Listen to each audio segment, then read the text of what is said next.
5, 4, 3, 2, 1.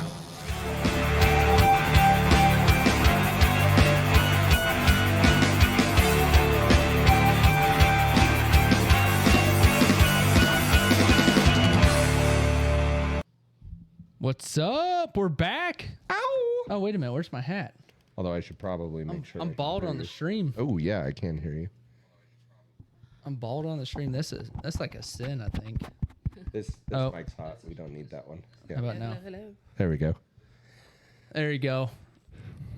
So I did a quick just throw stuff away earlier because it's been about 3 weeks since I've been down here in this room, other than just in and out type of stuff. So apologize.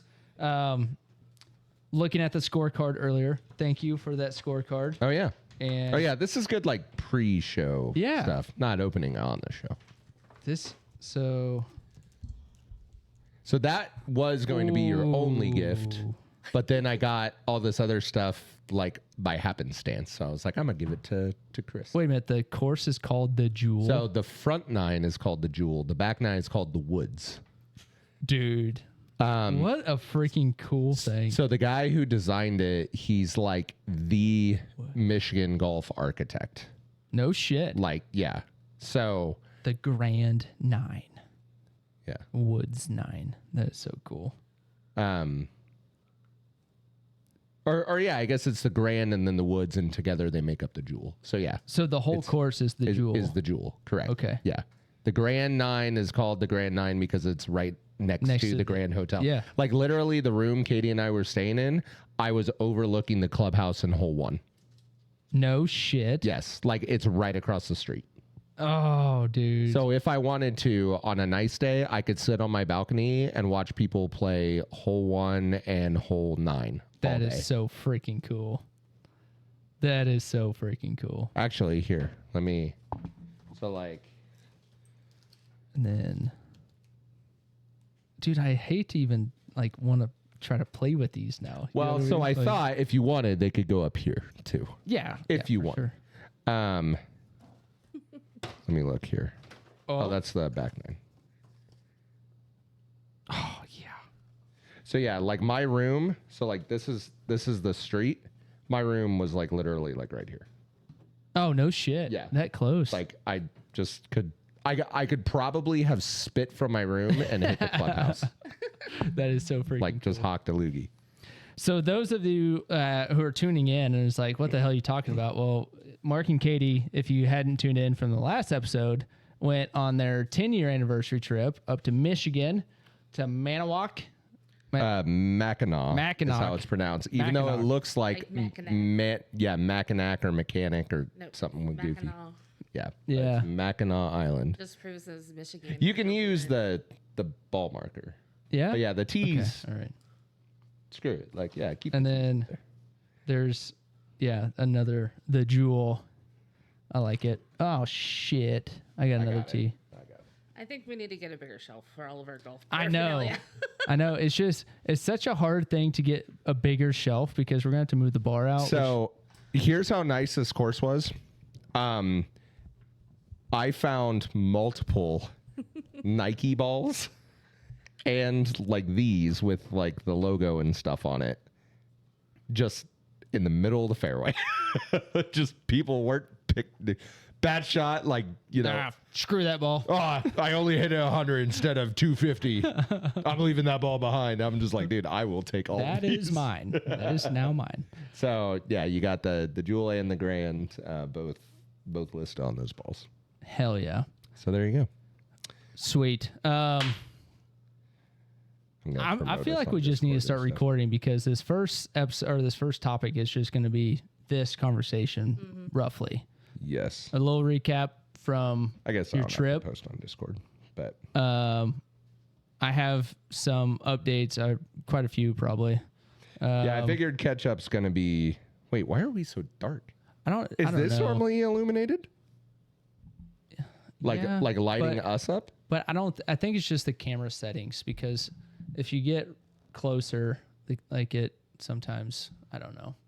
And actually that camera is off. I want to go adjust the camera. I want to We're still in the pre-show. Yeah. No, I was gonna say it's never this dark. I just didn't think the lights down here actually illuminate us that much. It like changes. So you go that no. Yeah. That. Oh. All that from a half-inch shift? Oh, but now it's dark again. Yeah, I'm kind of fiddling. Very interesting. I don't know if I can even change that. I'm not going to. That is just weird, though. We could turn off the lights too if we need to.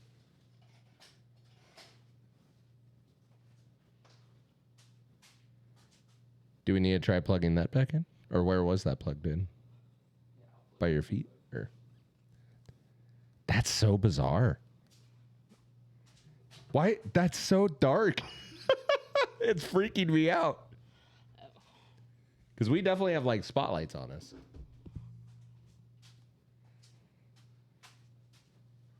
That's super weird. Huh. We're turning it up.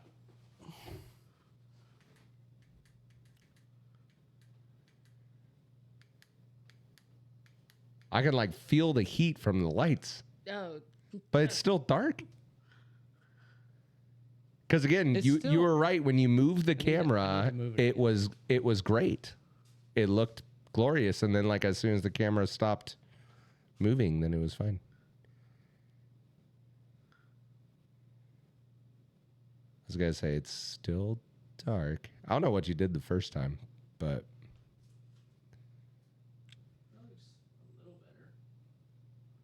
yeah, I'm watching this, but like normally we're like very bright, and it is bright in here. Did my light turn off up there? Yes, it did. That's what it is. Oh, that light. That Give would me just a explain second. it. Watch, now we're gonna be like washed out. we're gonna be white out. That makes sense. Yeah. I'm assuming Yeah. it helped. It's still dark, but that did help. It'll brighten back up now. I do this because I feel like normally There you go. it's like right next to me too. That's better. It's getting there. Freaking production value, I tell you. Looks better. All Yeah, right, there you go. that looks way better. Yeah, there you go. But it does go in and out if you go back and watch like the YouTube. No, I know videos. that was super weird. Yeah. Huh. Whatever. Okay. Well, I don't have a cold open or anything. I don't either. Should we just get started? We can Before we get started though, I need to pull pull up the show Yeah, doc. just so I can read the Been a intro. minute. I would love another drink. Oh yes. I do those teas. Do we still have any Jack? The orange ones. Yeah, that's fine. Okay. Jack is Jack, Mark. Yeah, that's fine. Oh, that's the label. I was like, why is it like discolored in the middle? Yeah, and he's Okay. like shaking up. That's what I thought. It's like, April 17th. Has it really been almost a month? Yes. correct. Golly. A month is typically 4 weeks. 30 days. We've missed 3 weeks, so this would be the fourth one. Yeah. It's down there. Oh, but I meant to move. Right Sorry. You can there. like page break it or whatever. Just these. Yeah, there you go. There you go. Yeah, alrighty. All right, Bam. here we go. This is like 2 Okay, we'll go ahead and get started. Are we ready?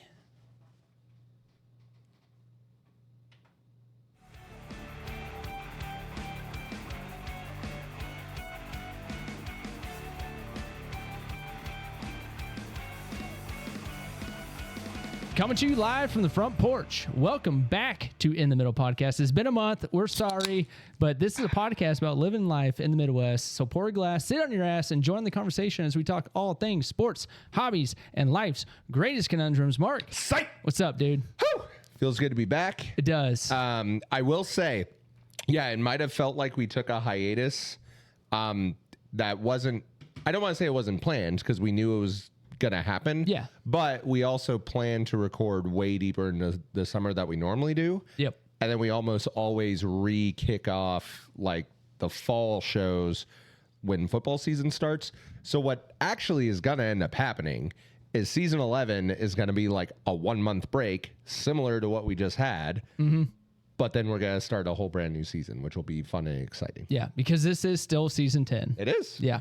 So we're 6 episodes into season 10. We started a little bit later this year as well. That's also true. Yeah. At the beginning of the year. So Damn Chiefs. yeah, I know. And so not only did the Chiefs not go to the Super Bowl, but Or the playoffs. or the playoffs at all, but we also started our podcast, I think in like March, I think is what it was. It was, yeah, I think right around my birthday. Yeah. Yeah. And so, we're going to go at least.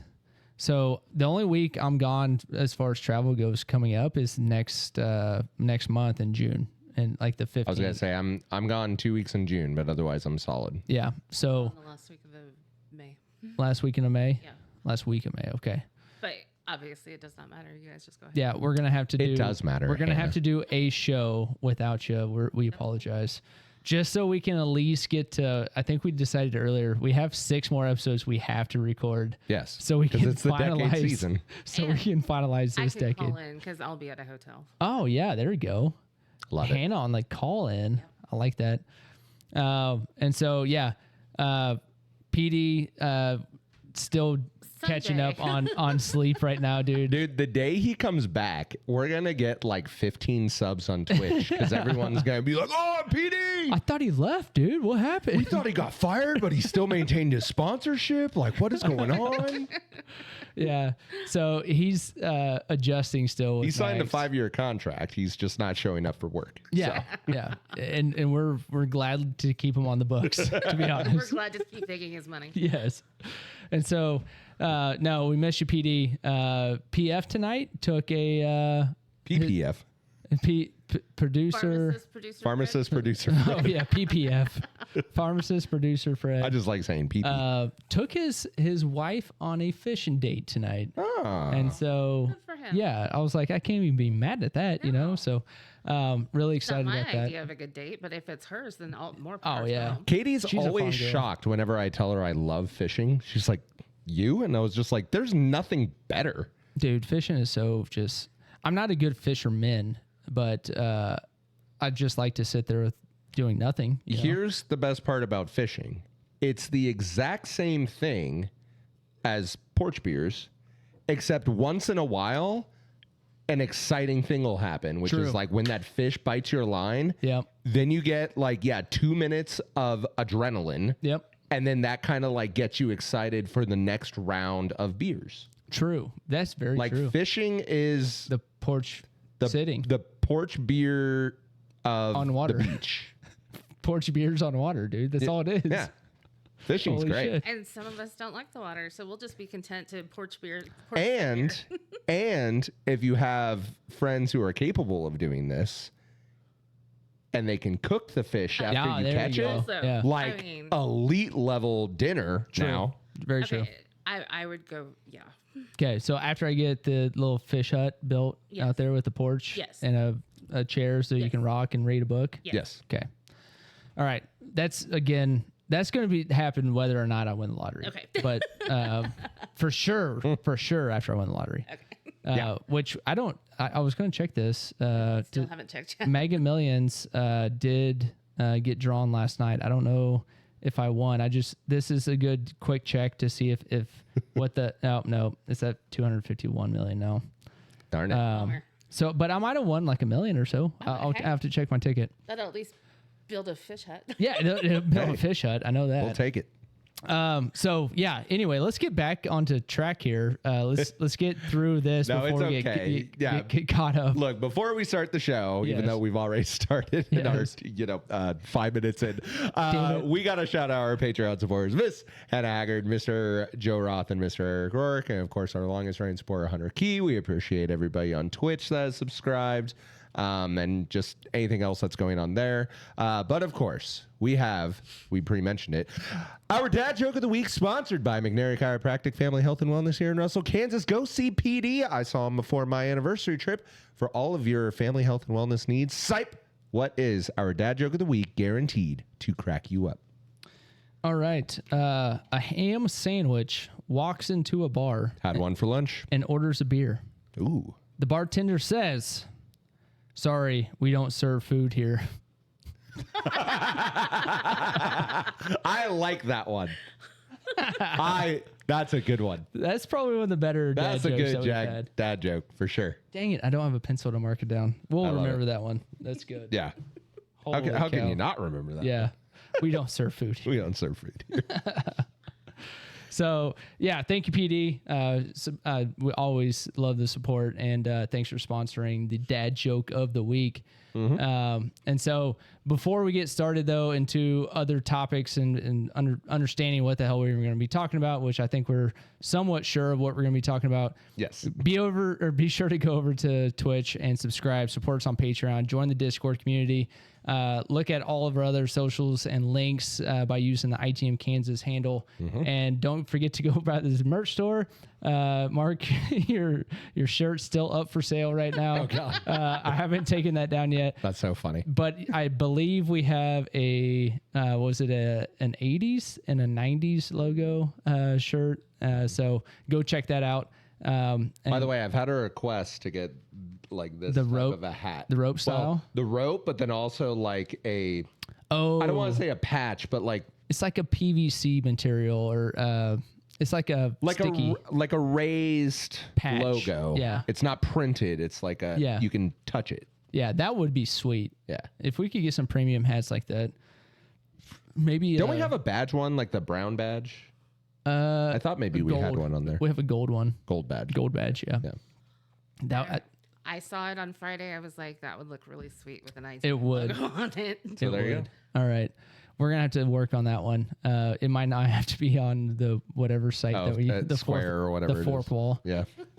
So It yeah, may just be for our own. yeah, it might be a premium Which, hat. we speaking get of made. that ITM Kansas handle, we are not there on TikTok because it like wouldn't let us change our name, but Yep. we need to relook into that. So that one's a little different. But if you go to the link tree, you'll find our TikTok there. Yeah. Yep. So, Mark, what are we talking about today? So today, obviously we all basically haven't seen each other in a month. So Yes. we're going to catch up with each other and therefore you, the audience. So if you don't care about our personal lives, I don't know what you're doing here. Yeah. Why are you listening to Because it now? it's episode 6, we have to talk about the 1960s.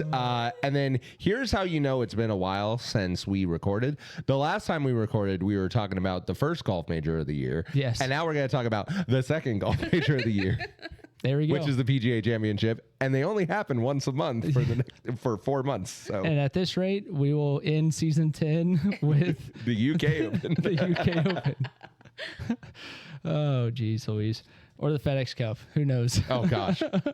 That would be in the fall. So I Yeah. hope we're not still on season 10 in the fall. It's our first year of one season. Coming to Oh, you next week, season 11. Yeah. So, and I'm really excited about these topics. So let's get started with topic number 1. All right. I want to rapid fire just a few things. Go. Are you ready? Ready. So I am currently medicated for high blood pressure. Oh. Welcome to the club. Yeah. Thank you. I'm here now. I'm a part of the club. Thanks, Mom, for my genetics. No, I'm kidding. It's just something I had my week of freak out, and now I'm over that. And all I have to do is just take a pill every morning and I'm fine. As There long you as go. you stay with just one. I'm hoping. Don't be like me. Yeah. Just stay with one. I'm hoping so far. Does this affect like your marathon training and stuff like that? No, Or- I was nervous about that the first week, and I got some blood work done too, and physician was like, "Yep, just continue to work out and eat healthy. You'll be fine." Okay. So take the pill and work out. So, yeah, To avoid drinking? huh? Were you told to avoid drinking? No, I was not. Really? Which is, and I told her straight up, like I was just asking. I 'cause like they to tell drink me all the beers. time Well, to no, quit drinking. I'm over here smiling because like I always love like obviously I don't want this to happen to Yeah. you, but I always love like reading those articles where it's like, guy, he worked out every day and like ate salads, died at the age of 60. And then there's this guy over here eating cheeseburgers and slinging beers, and he lived to be 112. Yep. That's me, guys. Yeah, I'm going to be the guy. And honestly, so the how I found out about it was I went to a dentist appointment, and I've been regularly going for 4 years now. Every 6 months, I'm constant. 6 months ago, I did not have high blood pressure. Sure. I go to this now appointment, and my blood pressure was like 160 over like 109, right? And so the doctor, or the bless her heart, the dental assistant was like, I think this one might be going low on battery, so let me go get another one. And at that point, I was like, oh shit, something's happening. Uh-oh. And so when she checked it again, it was like 174 over like 111, and she was like, yeah, that's pretty high. You might want to go get checked out. And I was like, then I'm freaking out the whole time during the appointment. So yeah, it's all under control now. But for about a week there, I was like, I'm going to die tomorrow. And so good knowing you, world. But I had to go get a checkup, like to read up like my inhaler that I have for like athletically induced asthma. Yep. Plus, like it flares up during allergy season, whatnot. And yeah, like they're doing all the blood work and everything else. They're just like, nah, you're healthy as a horse. I'm like, that's great to hear because I do nothing. Yep. Yeah, and so I've been dealing with that, but it's just what it is now. I don't. It's under control. I'm not checking it every day like I was for 2 weeks.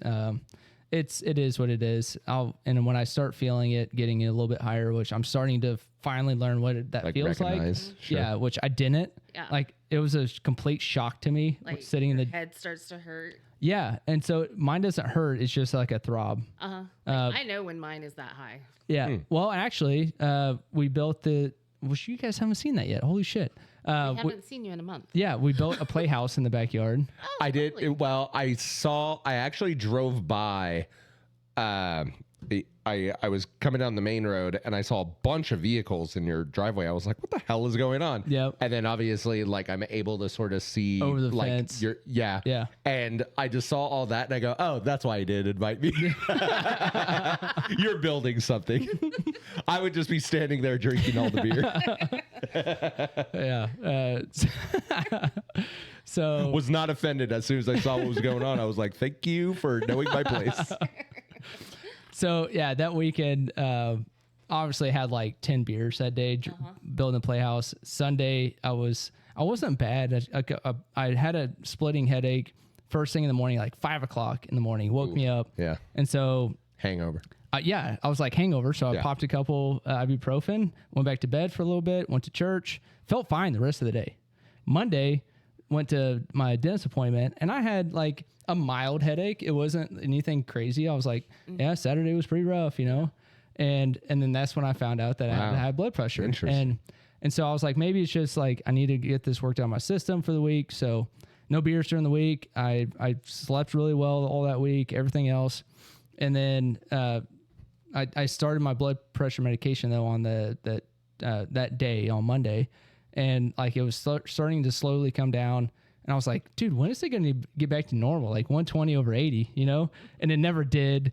And then like the next week I kept checking it and never did. And I was like, how does that change so quick? Yeah. 6 months ago, I was fine. Right. And then all of a sudden now I have high blood pressure. So anyway, I've talked way too much about my stupid blood pressure. New to the family. Well, if you die, I can't do this podcast anymore. So keep it under control. Yeah, I'm keeping it under control. It's fine. We're good. I can't do this. True. All right. Deal. New to the family though. We got to at least get to episode 200. Okay, deal. New to the family. The Sipe household now has a chicken. Yay! And so Fred. Is she in the backyard right now? Yeah, PPF. Oh, wait till Hannah hears the name. Yeah. Okay. So PPF donated or gifted or put his chicken up for adoption to us. However you want to phrase it. Bequeathed you the chicken? Yeah. What? Bequeathed. Bequeathed me the chicken. Yes. No, not queef. I said bequeath. I don't know what Fred's anatomy is, but whatever. I can that hear did. Alex laughing in his truck right now. You're welcome, buddy. So he gave us a chicken on Mother's Day, and which was a really good Mother's Day present. They were coming over like at 9 o'clock at night after we put the free kids to eggs, bed, man. and I was like, "Hey, Rach, friend Danny are going to stop by real quick. Is that all right?" And she's like, "Yeah." And I was like, "They're bringing you your Mother's Day present." And she's like, "What? Well, like, what is this?" Like, thinking of a card or Did we flowers get a or something. boat? Yeah, something. Yeah, the boat. And so they came over and we got it all set up in the backyard. And she was having a little bit of a tough time putting Charlotte down. And then all of a sudden she comes outside and she's like, "Oh yes."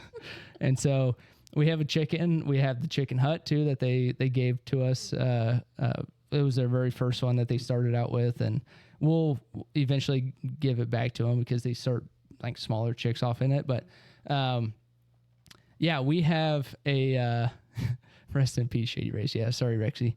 That was his like 10-year-old sunglasses that I broke in the tailgate after we got done building the playhouse. So sorry, Rex. But yeah, her name is Beyonce. Of course.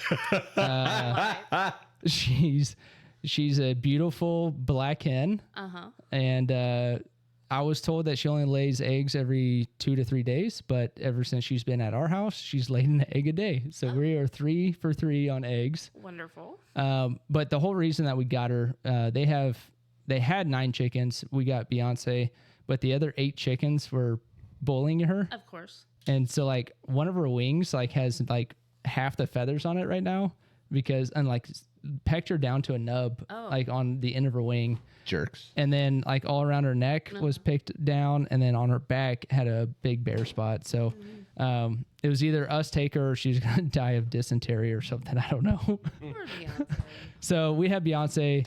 We love her. The kids love her. Hey, she's a lone superstar now. Yeah, and honestly, just judging by her egg production now, is like she's way less like Way less stress. stressed. Yeah, like she's relaxed. Her blood pressure has receded. Yeah, I might wait a minute. No, I can't do that. Transfusion. No, just I was thinking just no. Nope. I'm not gonna go there. You're gonna start laying eggs. Yeah, I want to lay an egg. That'll help. And so, yeah, we let her out during the day. We change her water every couple days and make sure her food's fed or there. And like, we're going to have to change the bedding every now and then. And Just don't get a rooster. no. Honestly, we're really happy with just one. Maybe in the future, we talked about having like upwards to 3, but Danny told us like 3 is actually not a good number because 2 will pick on the one. Yeah. And It's so just like how 3 women really can't be friends. yeah, exactly. Yep. It's the same with chickens. So we're You, Hannah, or you, Katie, and Rachel do it. Well, we're exceptional. yeah, and older, like they've matured. True. You know. The old one here. I keep him in line. And so like we might have 2 someday, but right now we're really happy with getting an egg a day. This And just means that I have more of an excuse to get you a Portuguese. yeah, let's do it. You know, I planted flowers too in the backyard. Oh. Our backyard's looking. What kind of prim. flowers? Actually, you could 3D print a goose and then we could bedazzle it. That would be cool. Yep. I wish you all could have seen Hannah's eyes just I know now. she was like, like stars. we're bedazzle it. You'll appreciate the one Mother's Day flower pot that I got Rachel. I got her pink azaleas. Oh. And they are currently living on the back porch in a hanging Let's basket. Go. Wonderful. And then she picked out a couple big, like flower pot things that are back there now. We repotted one of them so it can grow a little bit more. By the way, I'm going to be severely disappointed if you're not dumping ice or heat blankets on them so Right that during they April. bloom on Masters Masters. Thursday. I'm gonna be pulling that baby in and out. Yeah. What do you need? What do you need? I'm gonna be chat GPTing the shit out of this. What are the Masters guys doing on the flowers right now? I want it to bloom on this day. What do I do? In Kansas, where it's not natural. It currently looks like this. Oh man, that's so good. Yeah, so those are the two big things: blood pressure and the chicken. Which honestly, the chicken has helped that too. Like she calms me down. She's so fun to watch, just pecking around the yard. I planted some grass the other day, seeds. So I don't know if it's actually planted or not. I'm watering it way too much. The city's gonna get called on me here real soon. But I will say, do we have something here? Yeah, hold on. That's so weird. And you know why that's weird? Because this weekend is Wicked Fest. Oh, yeah. So capture this, Opus. This weekend is Wicked Fest, second annual Wicked Fest. The Wicked Wilson race, the 50K and the 100K are starting off first thing in the morning.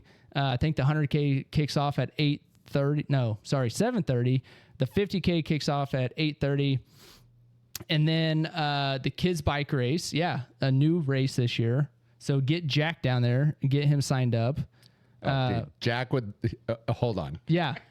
So Jack's gotten really into like motorcycle racing. Yes, dude. But no, like He's going to be kicking kids off their bikes. Bumping is a thing in Yes. motorcycle. Jack's And that's- gonna shoulder block. That's exactly what's going on in this race. We need Jack in this race. Oh my God, Okay. Jack would murder everybody. So a kids race is starting at 9:30, and it's just going to be like down a block and back, and they're going to go right through the same start finish line that the racers take off on.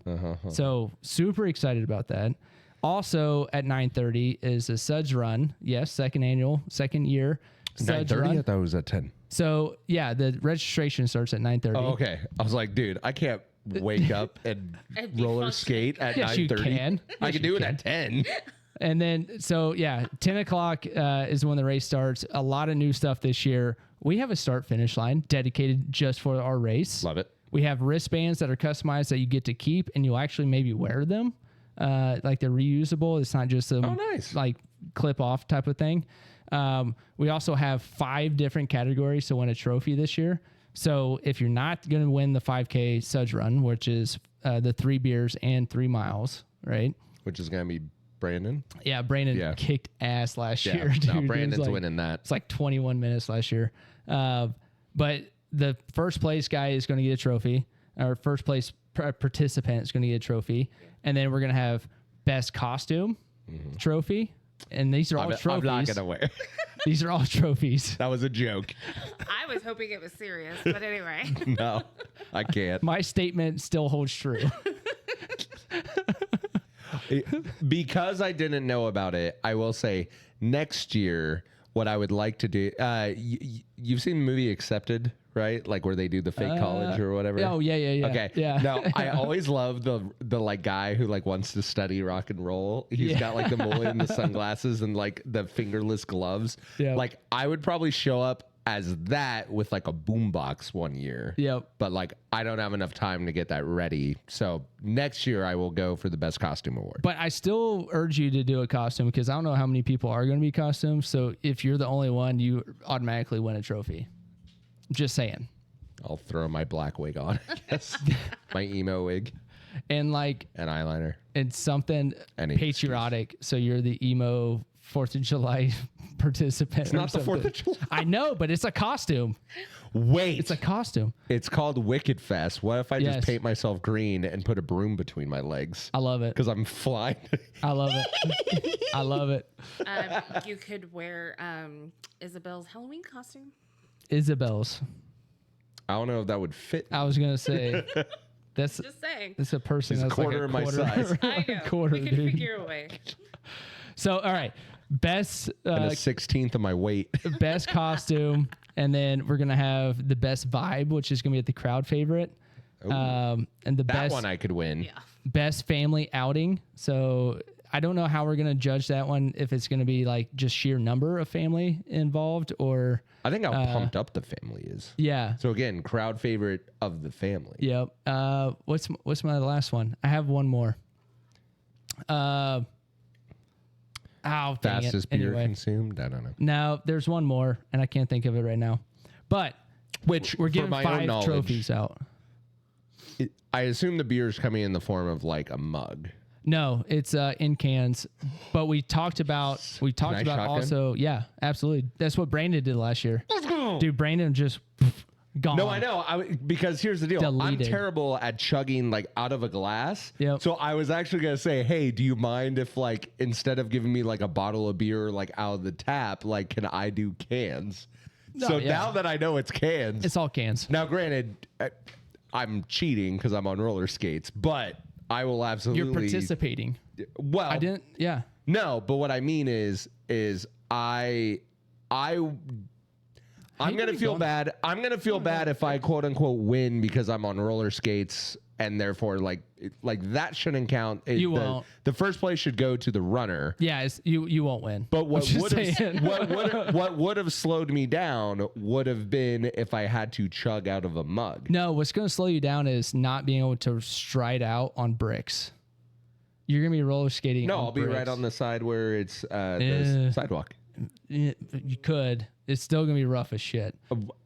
My plan is to test it on Friday. Okay. I'm gonna go. I'm Don't gonna go. happen. Just don't break both your Well, no, I'm elbows, gonna go please. down and back, and yes, we're gonna talk about that in the catch up. So. Okay. All right.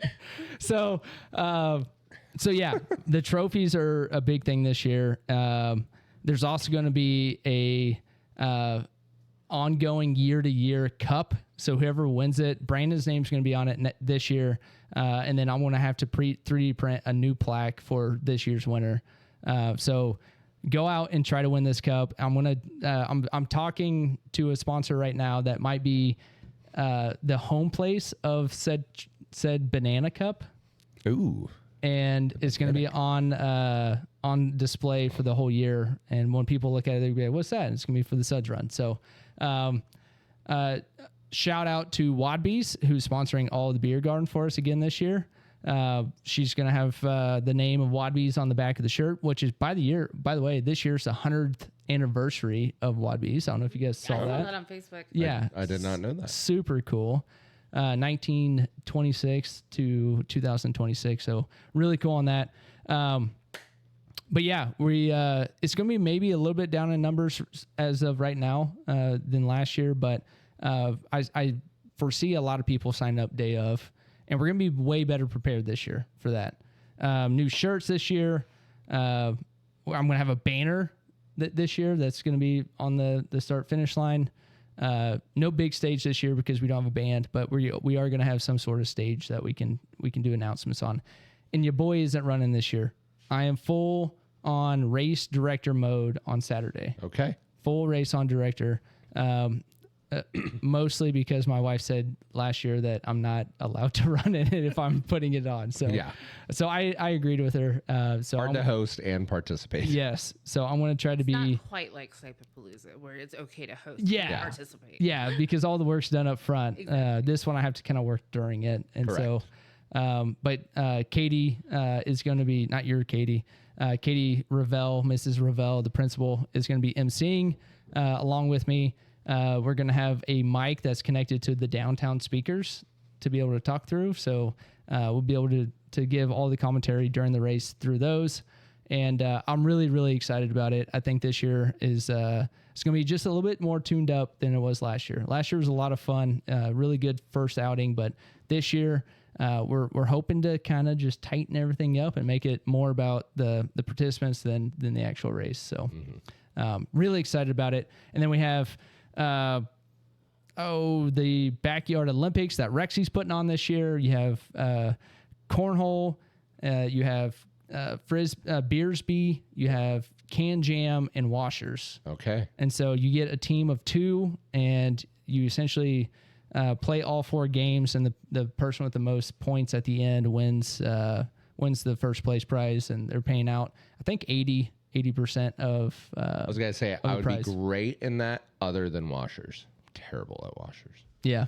Which, I mean, you have your partner for, right? That's where Guess that's true. you have I your just need to strengths find and a your good Washington weaknesses. player. Yeah.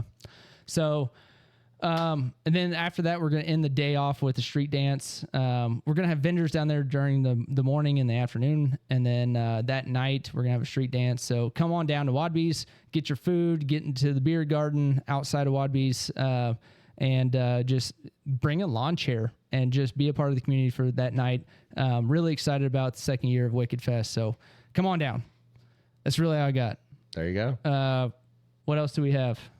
I think that's it for me as far as updates. I might come up with something else. You got any, Hannah? No. She says no What number book are you on? 171. for the year. How many days have been Golly. this year? so Yeah. I don't know, but not that many. far? Well, get on it, look it up, and then you can tell us. No, I was. I don't do much. I mean, you guys know this. I go home and read a book and whatever. I did not appreciate not seeing either one of you for a month. It wasn't by ridiculous. choice. I know. 133 days so far. All right. So, So more than one book a day, yes. Yep. which I mean is, and I got like 4 of the next series coming out this week. So Damn. Which here's, I know not all books are obviously created equal. If you were to give an estimation on like average number of pages, oh gosh, what would you say? see, like the series that I'm reading right now, it's like 262 to like 275. Okay. But the one that the next book came out yesterday that I'm waiting to read, it's like 462 pages or something. So like some of them are longer, some of them are shorter. Right. Some of them I can read in 2 hours versus a whole afternoon or whatever. Right. So it just depends on what's going on. How much Archie is bothering me, how much the neighbors' dogs are bothering Archie, whatever. Yeah. But yeah, no, that's what I do. So All good. I did finally buy the tile for the bathroom Good. to put it in. I just have to do the primer part and then put the tile in. And I repotted some plants this weekend, and that was about the highlight of it. I mean, I don't do much, and then when I don't see you guys, I'm like, good Lord, Yep. this is ridiculous. Oh, and I went to Michigan I'm sorry. and Chicago since the last Yeah, time we talked. that's crazy. Yeah. Like I said, dude, it's been just stupid busy. And then really, like all of the Facebook updates on the NFL right now, like, Oh, geez, Louise. and college football, like Yeah. I need them to stop. Yeah. because NFL I'm schedule ready. release Yeah. is coming. I am beyond ready, and the schedule releases tomorrow. And Since when have they done this slow release where they're don't know, but leaking it's out dumb. games? They've always done that. Really? Yeah. Travis and Jason were talking today because I listened to their podcast today because Colin Jost is on it, and Trav thinks that they will play the Falcons in Oh. Spain. Oh.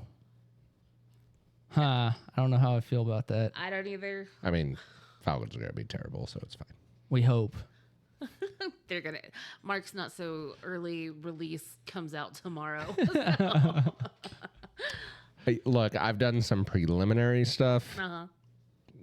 It's going to be good. And that's just home away stuff. So, like, good, easy schedule this year for the Chiefs? Actually, so first of all, the Chiefs ironically have a hard schedule, even though they are a third place team this year. They have an ironically hard schedule. And then other teams that like finished first in their division somehow have super easy schedules. Because it's rigged. It was a weird year. NFL But- rigged. The refs. No, what I will say is I do believe like we say all the time, like how motivation is huge for the great players. Yeah, Michael yeah. Jordan motivated himself before every single game. Kobe Bryant, Tom Brady, like all the greats motivate themselves. I truly believe nothing motivates a team more than like an embarrassing year, because as much as we like to, as Chiefs fans, fit the narrative because it's technically true, which is we still could have made the playoffs had Patrick Mahomes not blown out his knee. We were going to lose that game Yeah. anyways. Yeah. Yep. So therefore, we weren't going to make the playoffs even right. with Mahomes. Like Yep. it just, we looked really bad without him. So it showed us how much he was actively carrying us and that sort of stuff. Yeah. My point is I do believe between Travis coming back and being like, no, like we will finish this on One top. more year. Yeah, we will finish this on top. I think between Mahomes coming back from the injury and everything, yeah. like I just think the motivation on the Chiefs are high, and once again, because of last year, like we are the hunter, not the hunted now. Like No target on the back this year. and granted, I always take any sort of preliminary rankings with a grain of salt because there's narratives to be pushed for clicks and whatever else. But like Rich Eisen today released his like way too early top 10 predictions. Chiefs weren't even on it. And Perfect. it's like, That's what we want, dude. Thanks, buddy. That's what we Appreciate want. you. The Chargers were number 2, by the way. And it's like, I'm sorry, have you seen Justin Herbert in the playoffs? Because, I haven't. Yeah. He's atrocious. I also read an article about Super Bowl odds from DraftKings. Oh, this and, should be good. Right. So they're saying that even though the Cowboys got an A- on their draft status this year, I'm not saying that anything is going to happen because I don't because I know what the narrative They were number 5 on Rich Eisen's list, by the way. they were number 28 on the Super Bowl odds of this list out of the 32 teams. Really? 28. They, I'm like, they should definitely be higher than that. I'm like, let's back off of that just a little bit. But all of that to say, they had the Chiefs at number 1 For the DraftKings odds? for the said odds to go to the Super Bowl What? to go or to win? to win. Wow. Really? Chiefs Yeah. number 1. I'm kind of surprised about that. Yeah, I kind of was too. And then as I was reading, of course, and they're talking about the Chargers and how they've got Harbaugh and blah blah blah blah blah. And I'm like, but They don't do anything. They don't do anything. Yeah. Because that's the way Chiefs Harbaugh number 1. is. Except for in college. I could have. She did the last 3 years. Anyway. So as far as what I've been up to the last month, Yes. What have you been up to, Mark?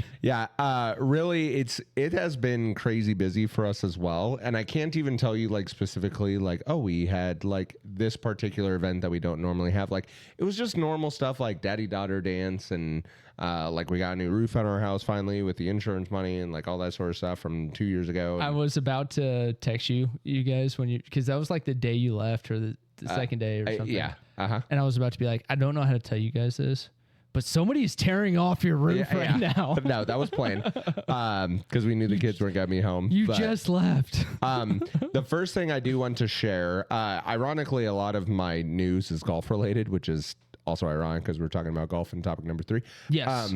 But so I went out to play 18 holes of golf. And I played like the front 9 in Russell and, played pretty decent. So I was like, I'm play the back 9 and played hole 1. And then on hole 2, there was this older like gentleman in front of me, but he was walking. Oh, yeah. And so he was teeing off like right as I kind of pulled up on him. He was like, oh, like, do you want to play through? Like, since you have a cart and I'm walking and stuff. And I was just like, I'm not playing with any, like, you want to just play together? Like, and I'm trying to become a little bit more golf social because I think, like, one, I've officially just determined, you know what? If I suck, who cares? Right. Like, who cares? And if I'm worried about what that guy over there thinks of me and the fact that I topped a ball as if he's never topped a ball in his Right. life, like, who cares?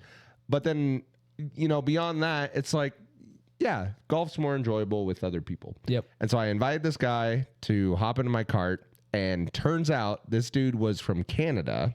He owns a tree farm. Actually, I'm gonna look it up real fast on Facebook. We'll give him a little sponsorship shout out or whatever.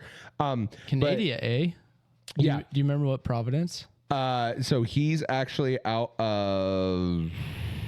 Oh gosh, you would ask me. I did know, but now I can't remember. I'm sure it'll show up. Alberta, British Columbia, Quebec. Okay. Blue Ontario. Yeah, Quebec. Quebec. It's Blue Mountain Farm Incorporated out of Quebec. Does he speak French? I'm sure he does because he has a accent and stuff. Oh, yeah. So this is him and like his son and I think like a partner. He's one in the flannel or the red flannel. Sorry, they're all wearing flannel. Yeah, they're Canadian, dude. Yeah, they're Canadian. But anyways, no, his so name was cool. Pat. He was awesome. Like coolest old man I ever met in my life. We totally vibed the entire time. He said he actually just recently picked up golf, but like he was playing like solid old man golf. So I was just like, yes, like I love to see that. Yeah, no, it was great. So he was even like giving me like swing tips based on like things that we were seeing. He was telling me about like his family, which like they had like a tragedy where like they lost a son at some point. Oh, like man. I don't know if it was due to like illness or like a car accident or like something like that, but like so they went through like a family crisis. But he and his wife were actually traveling the country, like our country, going to all the national and state parks. And then like in between that, he would just randomly stop at like golf courses. No way. Yeah. And he stopped at Russell. So he stopped in Russell because they were going to stay at Lake Wilson. Oh, yeah. And this was like the closest golf course to Lake Wilson. And he said out of all the places he had been, and he had like already done most of the West Coast, they were on their way to like the East Coast, and then they, would drive up north to Quebec. That's freaking He said out of all the golf courses he had stopped at, ours was easily the most like well manicured of the ones. And which I always say, like Russell takes great pride in our course. But then this was the other part that made me enjoy it is I always say, if you can play in Russell, you can play anywhere because our rough is really thick. Yeah. And like he would go in the rough and he'd hit his ball and like he wouldn't get a good hit, or like the ball would go and then like instantly stop in the grass and then you can't find it because the grass is high. And he's just like, God dang it. Like, this is the most hardest rough I've played it. Like, I don't know. And I was just like, yep. Welcome to Russell. I've been saying that for years, dude. And so we'll come back to that too. But yeah, so shout out to Pat, like for like the most entertaining 9 holes of golf that I've had. Like he was So cool. Awesome. Like it was, all I could picture was just like future me, like on the golf sense, not so much like traveling to national parks and stuff, but just like, yeah, just drive around, check out different golf courses around the country. You and Katie love your road trips, so. Right, but I'm saying, which that's another thing is your wife has been trying to convince my wife that we need to go to Arizona for like a resort. Yes. And I'm just like, if it's a golf resort, yes. Which it will be. Of course. It'll be. And Katie's like, done. Yeah, like, we're there. Go to where they filmed High School Musical. Where's that? It's in Arizona. Really? Yeah. And there's a whole scene in High School Oh, Musical yes. too, where he's on the golf course dancing, and I would fully expect videos of the two of you dancing on said bet golf on course. it, bet on it, bet on it. Exactly. I don't know any of it. It's in super 3 or 4 cringe. years, you will. It's so because your cringe. children, your girls will be. Oh all about it. gosh. Anyways, Anyway. so yeah, we had Pat, which was great. And then yes, Katie and I had our anniversary trip, which was also awesome. I'll just because I know she wants to tell you and Rachel about it, and she wants to tell Hannah about it, so I'll give like just super brief description over what it was. So basically, first day, drove to Chicago. We had this cute little Airbnb. It had like a hot tub and like it was an adorable little apartment that was in like a good part of the city and stuff. So we did that. North of the river, south of the river. So we were in Little Italy. Little Italy. Oh, I haven't been there yet. So hey, very nice. Okay. Actually, Keep going. basically like 3 blocks away from the Archdiocese of Chicago. So Oh, north then. Yeah. Yeah. yeah. That's freaking cool. So yeah, right next to the Blue Line train station. Yep. Well, I mean, obviously you can hop on lots of places. Right. But yeah, we were right off the Blue Line. So next day we walked around Chicago, had a great time. Did you see the bean? Well, we saw it the last time we were in Chicago, Okay, so no. all right. But we did, however, randomly as we were walking around, we were like, "Hey, you want to like go to the Field Museum?" And it was like, "Yeah, like let's just go." And we hopped in an Uber. And that was one of those like we could have never done that with our kids. Just like randomly say like, "Hey, let's go to this museum." And pay a bunch of money to like go look at super valuable breakable stuff. Right. It was nice. So that was Chicago, and then the next day we drove. We were driving to Green Bay. We stopped in Milwaukee because we were going to go to the Oyster House that you went to. Except you failed to mention that the Oyster House doesn't serve lunch; they only serve dinner. I didn't know that because I ate dinner there. And obviously. so I was all hyped up to have oysters for lunch, and then goes to turn out that the place you recommended, which looked awesome, by the way, it was freaking cool. was closed, so I did not get the champagne Damn it, oysters that I was promised. I'm sorry. But we did go Hey. to the market downtown, and we did eat at a seafood like oyster bar. So I did get oysters, and they were delicious, but they were not champagne oysters. Yeah, and I appreciate the postcard. When I got back from my trip, Rachel had it on my desk, and so I saw that. It was really cool. I had 2 postcards in the mailbox on the same day, and then I took them to work and put them up. So I was like, There you go. Mine's right next to my desk too. Yeah. So it's So- the Milwaukee Beer Run, which Yeah. that's really freaking cool. I Which didn't know they which one did that. you get? The oh. was it like a old fashioned or a Bloody Mary or something like that? On the back, you wrote that they both claimed that they had the best of those. Right. We know it's not true. Yeah, because I own the best Bloody Mary Hands in the down. United States. Sorry. Only one I will do. It's pretty damn good. Yeah. Sorry, I will Milwaukee. say. Not so sure about the best, but Look. it's really good. Look, just because you put a bunch of shit on top of the Bloody Mary, like a burger, like that doesn't make your Bloody Mary good. That Right. just makes it look appealing. It looks like a meal. Yeah. So, anyways, but no. So then we drove to Green Bay, went to Lambeau Field. Which, by the way, if you have not been to Green Bay, I'm just going to describe this because everybody listening to this podcast is going to completely understand what I'm talking about. Okay. Take Arrowhead Stadium. Yep. Most of us have been there, or at least driven past it. Yep. Drop Arrowhead Stadium in the middle of Salina, Kansas. Green Bay. No way. That's what Green Bay is. Are you shitting me? Green Bay is Salina, Kansas, with a football stadium at the heart of the city No that way. towers above every other building in Green Bay. I'm pretty sure the tallest building's like a 6-story hotel. No shit. Next, Wow. other than the stadium. At Green Bay. And as you're driving around Green Bay, it feels like you're driving in Salina. No shit. I never would I have guessed kid that. you not. I never would have guessed that. So here's I love that. the story behind Green Bay. So we went and we toured the stadium, which was awesome. Like the amount of history and Yeah. stuff that is a part of that tour. But the reason Green Bay is because basically Curly Lambeau, who played for Notre Dame for 1 year as a running back, he was stellar running back, didn't go to class. So it's like, yeah, this isn't going to last. Like I'm going to get kicked out of school or whatever. He and his football buddies went back home to Green Bay and they started a football club, no different than how we have like co-ed softball, out here. And they played all the local area teams, whether it's like Milwaukee or Grand Rapids or like whatever, or not Grand Rapids. Oh my gosh, why? The other big town in Wisconsin. Nobody knows. It'll come to me later. But anyways, so basically they were playing all the local teams and they were kicking the ever living crap out of them, like 78-0 every single game. Oh shit. And so then they heard that there was like this national league that was forming and they were kind of just like, hey, we're really good based on all of our scoring. Do you mind if we joined? And the NFL was like, yeah, fuck it. And now you have the Green Bay No Packers way. because they were so dominant that even when they started playing the national teams like a New York, like a Washington, D.C., like they also were kicking the crap out of the national teams.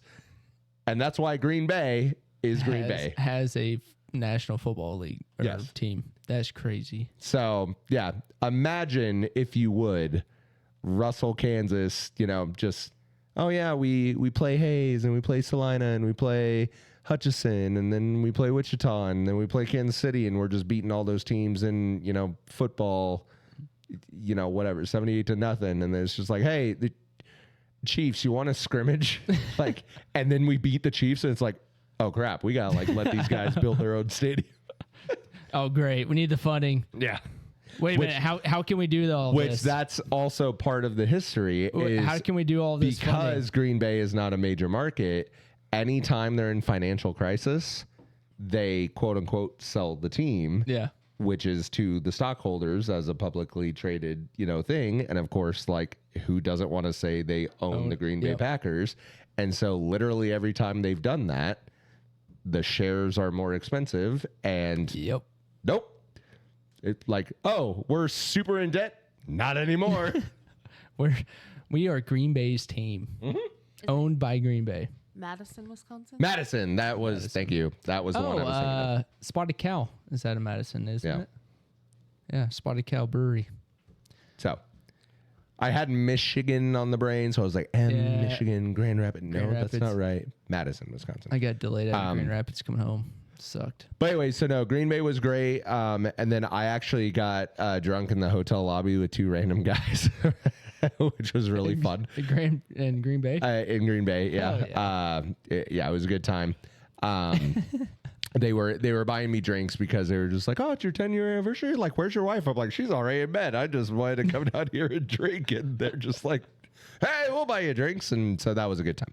That's a very Midwestern thing. But so then we traveled basically on the north side. So You went up the UP. we were going up the west side of Lake Michigan, and then we traveled, around the top side, which I don't know how close we actually ever came to Canada, but like Pretty close.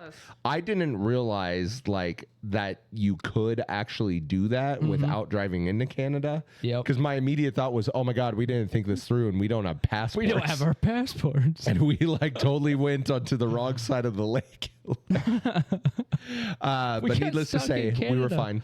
fine. And even though everything was still very winterized there, like they've apparently had a long, harsh winter Yes. in the north.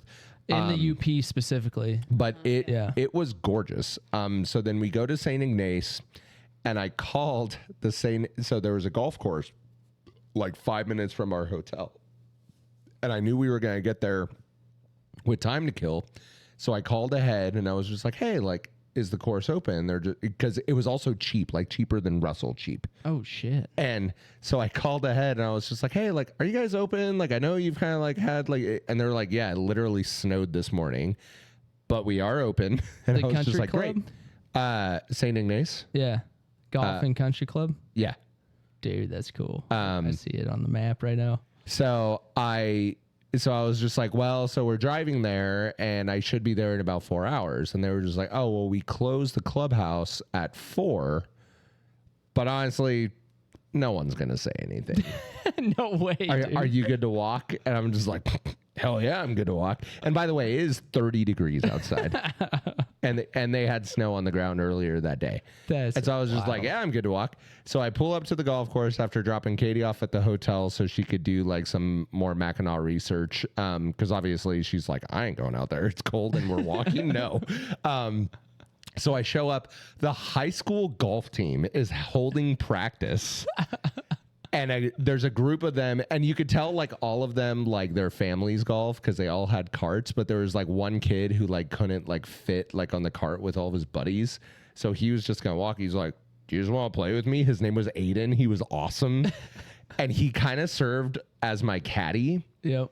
Here's Like how I knowing would the course. yes. Yeah. And I needed it because here's the deal. That course felt like a links course. Like it was wide open. Like, yes, there were hazards and stuff, but like it was wide open fairways, Yeah. like not a lot of trees, that sort of stuff. But I kid you not.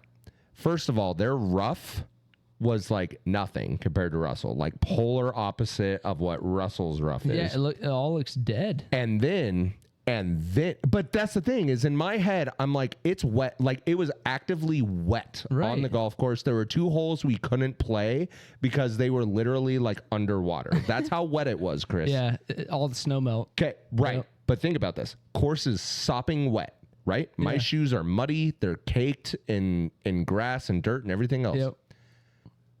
I would literally top my ball. This thing would go 150 yards. Still hard. It's still frozen. Well, but that's the thing, though, is again, the course was wet. But then even when we got onto the green, like I'd be reading the green and everything about the green would say like this ball's going to break, whatever, 10 degrees to the left. Right. Is how I read it. And then my caddy would be like, by the way, this thing like sharp, hard right turn. And I'm like, really? Are we looking at the same green? He's like, I'm telling you, hard, sharp right turn, like 85 degrees. I'm just like, okay, whatever. And I would go with my read. Yeah. Wrong. Dude, this thing played like if I could imagine what Augusta greens were like, this was it. I would literally like here's my beer onto the boom mic. I would be like this. I'd be like, and my ball would phew, and it would fly off the green and go 30 yards into the rough. It was wild. Like I could not stop laughing at like how ridiculously fast everything was. Because I was like, dude, if you had any idea the course that I play, right, this would never be happening. Yep. So I did not play well. It was terrible, but it was great. So then, yes, the next day we woke up, we hopped on a ferry to Mackinac. We went to the Grand Hotel. It looked like we were hanging out in Downton Abbey or any of those other super fancy, crazy British shows. Yep. And then I again had called ahead and booked initially 18 holes, but then I dropped it down to 9 for golfing at the Jewel. And I showed up and they were like, well, just so you know, you're the first one for the 2026 year to golf this course. Hell yeah. You're also the only person who's booked a tee time today. And I found out I was the only person who booked a tee time the entire opening weekend. So as of what would have been now last weekend, for like an entire week, I was the single person who had golfed the Jewel. Dude, you had in the the year low of score. 2026. I did. I basically had the course record for a week For the year. for the year Yeah. at Mackinac Island. So I don't think I would go into much detail. I would just pride myself on shooting the low overall score. shot the low overall score in in 2026. Actually, May. In May. Because it was May 1st. Yeah. So that's all everybody ever needs to know. A Yep. fun fact about you is that you scored Throughout the first 4 months and week of the year, year. I held the low score at Record. Mackinac Island. yes. The Yeah. record. From January 1 to May like 9th or something. Well, I want to get that much detail because people are going to ask questions then. And just say for the year of 2026 in May, I scored the just saying. course low. I'm just saying. But anyways, no, course was beautiful. The town itself, I mean, obviously it's very touristy. It's Yeah. kind of like West End stuff, just little mom and pop shops everywhere. But like, So it cool. was a darling little island. The Grand was grand. Yeah. It was like, and here's a fun thing. Every drink on the menu, the cheapest drink was $25. Jesus. And I'm like, well, obviously I'm not doing that. So like not including the beer, which even the beer was like $12 a beer. yeah. But again, you're not going to go to the Grand and like, yo, all the Coors Light, please. Like type of a thing. So I tried to Take a ice game water. well, so that's the thing is I tried to game the system. I was just like, yeah, I'll have a martini. And the lady's like, oh, like, do you want like this martini? Like our whatever martini on the menu. I was like, actually, you know what? I'm not really picky. Like, what's your house vodka? And she's like, I don't know. I think we have like Tito's. I was like, great. Tito's is fine. She's like, and what do you want in? I'm like, just like some dry vermouth. Like that. Really? That's all you want? And yeah, that's fine. Cause in my head, I'm like, oh, I will order a martini and it will be just fine for me, but it's going to be like, a $10, $12 martini. Nope. $25 Still. for Tito's and vermouth, which I can buy a bottle of each for less than $25 and make as many martinis as I want. Yep. So Yep. yeah, Should that just was brought the terrible. alcohol to the island. Yeah. And that's the thing. There's no liquor stores on the island. So Yep. you're, and everywhere you go, like everything's just so expensive there. Yep. But, so yeah, Touristy, baby. a lot of water was drank, Yep. on those days. But then, we did, then drive 14 hours of the 17-hour drive. We stopped in Kansas City, slept for like 4 hours at my sister's house and then finished coming home. Woof. So yeah, it was a good time. I would be remiss if I didn't mention this fact. So as somebody who is also very like super prepared, like I make a checklist, like all that sort of stuff, especially with something major like this. Yep. despite going to a place where the average temperature was 32, Oh no. I did not pack a coat. Of course. Of course. Which, by the way, despite the fact that it's still 32 degrees outside, you can't find a coat anywhere because, well, it's almost summer. Yep. Not even TJ Maxx. to Not sell Marshalls, coats. not Target, not Walmart, nowhere. Nah, it's spring for them. dude. Nowhere. It's Oh, 32 no. degrees. It's spring. No, the locals were wearing coats. You just couldn't physically. But, like, I would have had better luck trying to buy one off a hobo. I'll give you $100. Nope. Yeah. I need this. Yeah. It's cold, man. I ain't giving you this. All right, 200. So did not have a coat. And then the first day I also wore like sweatpants. Yeah. Right? Because we're going to be in the car. Like I want to be comfortable. Realized I also did not pack a belt.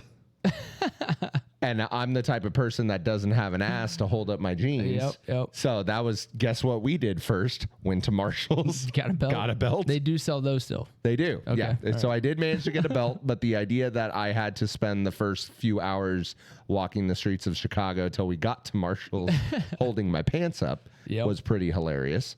And then here was the worst part for me, which ended up working out. So I also just want to shout out the Jewel because, and look, I'll bury them. Fort Hayes, you act like you're Augusta and you're not Augusta. Okay? Yeah. Like, I hate that. That's why I hate your golf course. I hate everybody who runs that golf course. You're a municipal golf course in the middle of Western Kansas. I go to the Jewel where it's like $100 to play Yeah. this course, right? Not only were they super accommodating, and granted, like, yeah, there weren't other tee times and stuff, but they were super accommodating with me dropping from 18 to 9. They were accommodating for me to like, hey, we missed the 11 o'clock ferry. Like, can I move my time back a little bit? Oh yeah, sure. No problem. I get to the hotel and I realize somehow my golf pants did not make it into my bag. You are not allowed to step on this course in jeans. Right. And so it was either jeans or like suit pants, Yeah. like from my actual like suit, like that I have to dry clean half if of I your want to suit. clean it.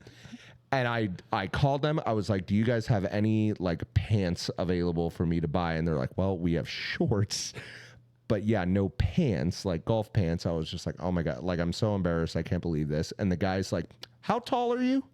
I'm like 6 foot. And he's like, what's your waist size? I'm like 32. And he's like, well, I'm 6'3" and I wear 38, but I bet if you tie them real tight, No way. I have some like all-weather pants that are designed to be worn over Your like your golf pants, pants. yeah. He's like, I'll just give you mine. No They're way. here at the clubhouse. And I'm like, are you serious, man? And he's like, absolutely. And I go there, and sure enough, like at the counter, like he's just got the pants ready for me. That and I is like, awesome. so Fort Hayes, like, sorry, fuck you guys. Like, They're not giving the pants off their ass. this guy literally gave me his pants so I could play $100 round of golf. That's so cool. For 9 holes, by the way. Like, obviously 18 holes would have been more. But it's like, they were the most sweet, accommodating clubhouse I think I've ever set foot in, next to like Lions. Lions was Yeah, really Lions nice too. was Lions super was cool. spectacular. Yep. But like, just shout out to the Jewel, man. Yeah. They were awesome. Class act up Yeah. there. Like, they are what golf should be. That is like the perfect mix of a Canadian and Midwestern person, though. It You know? was. You It know? really was. Yeah. It was. I know they're from Michigan, Hannah, but they were rather nice. No, I The I UP would give is it to you. different. Yeah, The UP is different. I have heard that, and so we'll go with that. Yeah, they were The closer you fantastic. get to Ann Arbor, the worse they are. But Sure. in the, Which we never, in the UP, they're very nice. yeah. I think it's because they are that close to Canada. Yeah, there's something special in Canada. I love those guys. Yeah. Yeah, So, good people. so that was a super brief description of our trip, mostly golf related Yep. and backers related. But yeah, it was a wonderful time. Highly would recommend. And doing that exact same trip, like, don't just go to Mackinac. Like, stop in Chicago, stop in Milwaukee, stop in Green Bay. If we had time, we probably would have stopped in Grand Rapids and oh God, now the name where Notre Dame is escaping me. South Bend. South Bend. South There we go. Bend, yeah. Yeah, Yep, like yep. would have stopped in those places had we had more time. Yep. Like it was truly a wonderful, wonderful trip. That's awesome. And it was a week, right? Week. Yep. Right at. We left on Monday and got back on Monday. Heck yeah. So That's cool. yep. And yeah, beyond that, last day of school was today. Yes. So summer has officially begun in our households. Yep. We ate the traditional Pizza Hut after Yep. last half day. And I played School's Out for Summer by Alice Cooper Nice. for like the When you fifth, picked them up. yep, fifth, Yes. fifth time in a row. Good job. So, Good job. yep, making memories, traditions. Gotta love it. I did think of one more fun thing. Yes. Yeah, go. So I placed, I know nothing about betting, but I did place a little baby bet Oh, on. yes. Oh, yes. Right. And then that reminded me of something at our thing too, which Chris will love, and everyone on the podcast will love this story as well. So I did not realize that there was a woman trainer for the Kentucky Derby. Oh, yeah. Yep. And that all this and that. And so I thought, well, bull, I'd already placed my money. Yep. It was money that I had left over from, Football. no, because you have to download the Twin Spires app. You can't, Oh, that one. Yeah. can't- From you can't horse bet on DraftKings. last year. Yeah. Yep. So it still had my money from the last. Oh yeah. Yeah. I forgot about that. Yeah, Yep. no. I was gonna say I could bet on, or no, I couldn't bet on it in Michigan. Yeah. I played blackjack though. Yep. Lost by $4. So I put $2 on the female trainer on her horse, and the name just completely went out of my back head. I'll look it up for you. Thank you. And that horse was in dead last. Yep. Dead last. And it wasn't until the last quarter, Which is crazy. which is insanity, Yep. that he came up from behind. Golden Tempo. Golden Tempo, thank you. And pulled ahead to win by a nose against the horse that the brother jockey was riding. Oh, I didn't know that. Yeah. All of the things that I found out. Anyway, So amazing. the best part of it all, I won $48 There you go. Oh. On two. on $2. That's a hell of a bet. Hannah's literally just print money. follow Hannah with all of her bets. She wins way more money than I do. Hack her phone and take her bets without her knowing. Please don't. Well, no, just tail her. Yeah, Just tail that's Hannah's what I bets meant. Tail. on DraftKings. Not take. Tail.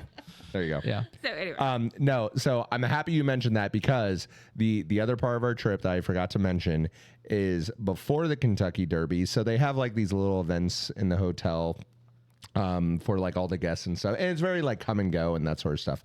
But they were having Kentucky Derby like trivia. Katie and I were simply just gonna like go to the party, but then like it turns out that like the party essentially was trivia, was like they turned the Kentucky Derby on and stuff after that, but like this was like the prelude, and then they had like mint juleps and all that sort of stuff. Oh, that's cool. Which again, $25. I wasn't about to spend that, so we had water. But anyways, so we are and. Like the gal came over and she's like, oh, like, are you guys like playing in the trivia? And Katie and I were like, oh, like we don't really know anything. And then there was this older couple sitting next to us and they were just like, hey, like we don't really know anything either, but like, do you guys just want me on team like for shits and gigs? And we're like, yeah, fuck it, why not? You know? Yep. And so we do that and we're playing and like, you know, we get some questions right, some questions wrong. There was like 21 teams. And we're hovering around like the 8 to 14 range because some people like clearly knew nothing. Whereas, you know, like, for example, one of the questions was like, what flowers, you know, are donned on the horse? And it's like, well, roses. Like, we all know that. Yep. Like, that's it. But like, some people were getting that question wrong. Azaleas. So yeah, exactly. So we were one. kind of just like hanging in there, but there was like one group that was like miles ahead of everybody else who like clearly knew everything. Well, then they had a couple random questions. So they had like, one of the ones was like a musical question. So they played like 10 seconds of like Dark Horse by Katy Perry. And you had to like guess like who was the song or the songwriter. And it's like, oh, I'm Katy Perry, Dark Horse. Like I know that. So like we got that right. So here's where it started is they had a higher or lower with like cards. Pretty simple concept. We do it. Most people got it right because it was like super obvious. It was like king, higher or lower. Well, obviously it's gonna be lower. Now it's a 3, higher or lower. Well, obviously it's gonna be higher. Like things like that. but then they did red or black. And so we're at the table. And I'm like, guys, red or black? Let's go red. And it's like, all right, we go red. We pick red. First card's red. So it's like, all right, we're done. Like, it's good. And then it's like red or black. And the old people are like, I mean, you know, mathematically, like, blah, blah, blah. And I was like, no, if I've learned anything from roulette, you stay on your card, or you stay on your color. Yep. Because like your odds have not changed. Right. Unless it's like single deck, someone's doing that. But like this is on a computer screen. I don't know. Like my assumption is this is like roulette. Yeah. You don't change, because the second you change and you're wrong, you're going to be mad. You might as well just stick with the color. So I'm like, let's stick with red. And they're like, all right. So we stick with red. Second card flips red. So then in their head, they're like, okay, well now it's been 2 reds in a row. Yeah, Like, surely it's going to be black. I'm like, guys, Nope, the red. odds have not changed. We're sticking with red. We're in this now. So we stick with red. Third card, red. So now it's the fourth and final card. And you can see everybody else's answers up on the board. And so it's like final card. And like, again, 21 teams. Black, black, black, black, black, black, black, black, black, black. We were the final team.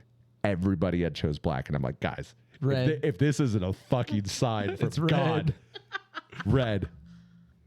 Red card, 4 in a row. So we immediately go from like 14th place to second, only Yes. behind like that other team. Yep. And then Chris, this is where you'll love this part of the story.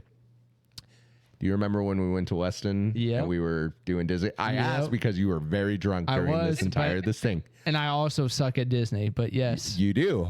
But the reason why we were successful at Disney was because on the final question, they come around and they say, hey, this is a wager round. Yep. How many of your points would you like to wager? And I don't know if you remember this. All of them. All in. That's my impression of Chris Sipe at Disney Trivia. Yep. All in. Yep. Naturally, we got that question right and finished 1 point shy of the people who were 1 dressed point. like Disney princesses. But Yes. it was because of Chris. So they come around to our table. Or no, they don't come around. Sorry. It's up on the board, like how many of your points you want to wager. And it's a percentage. Yep.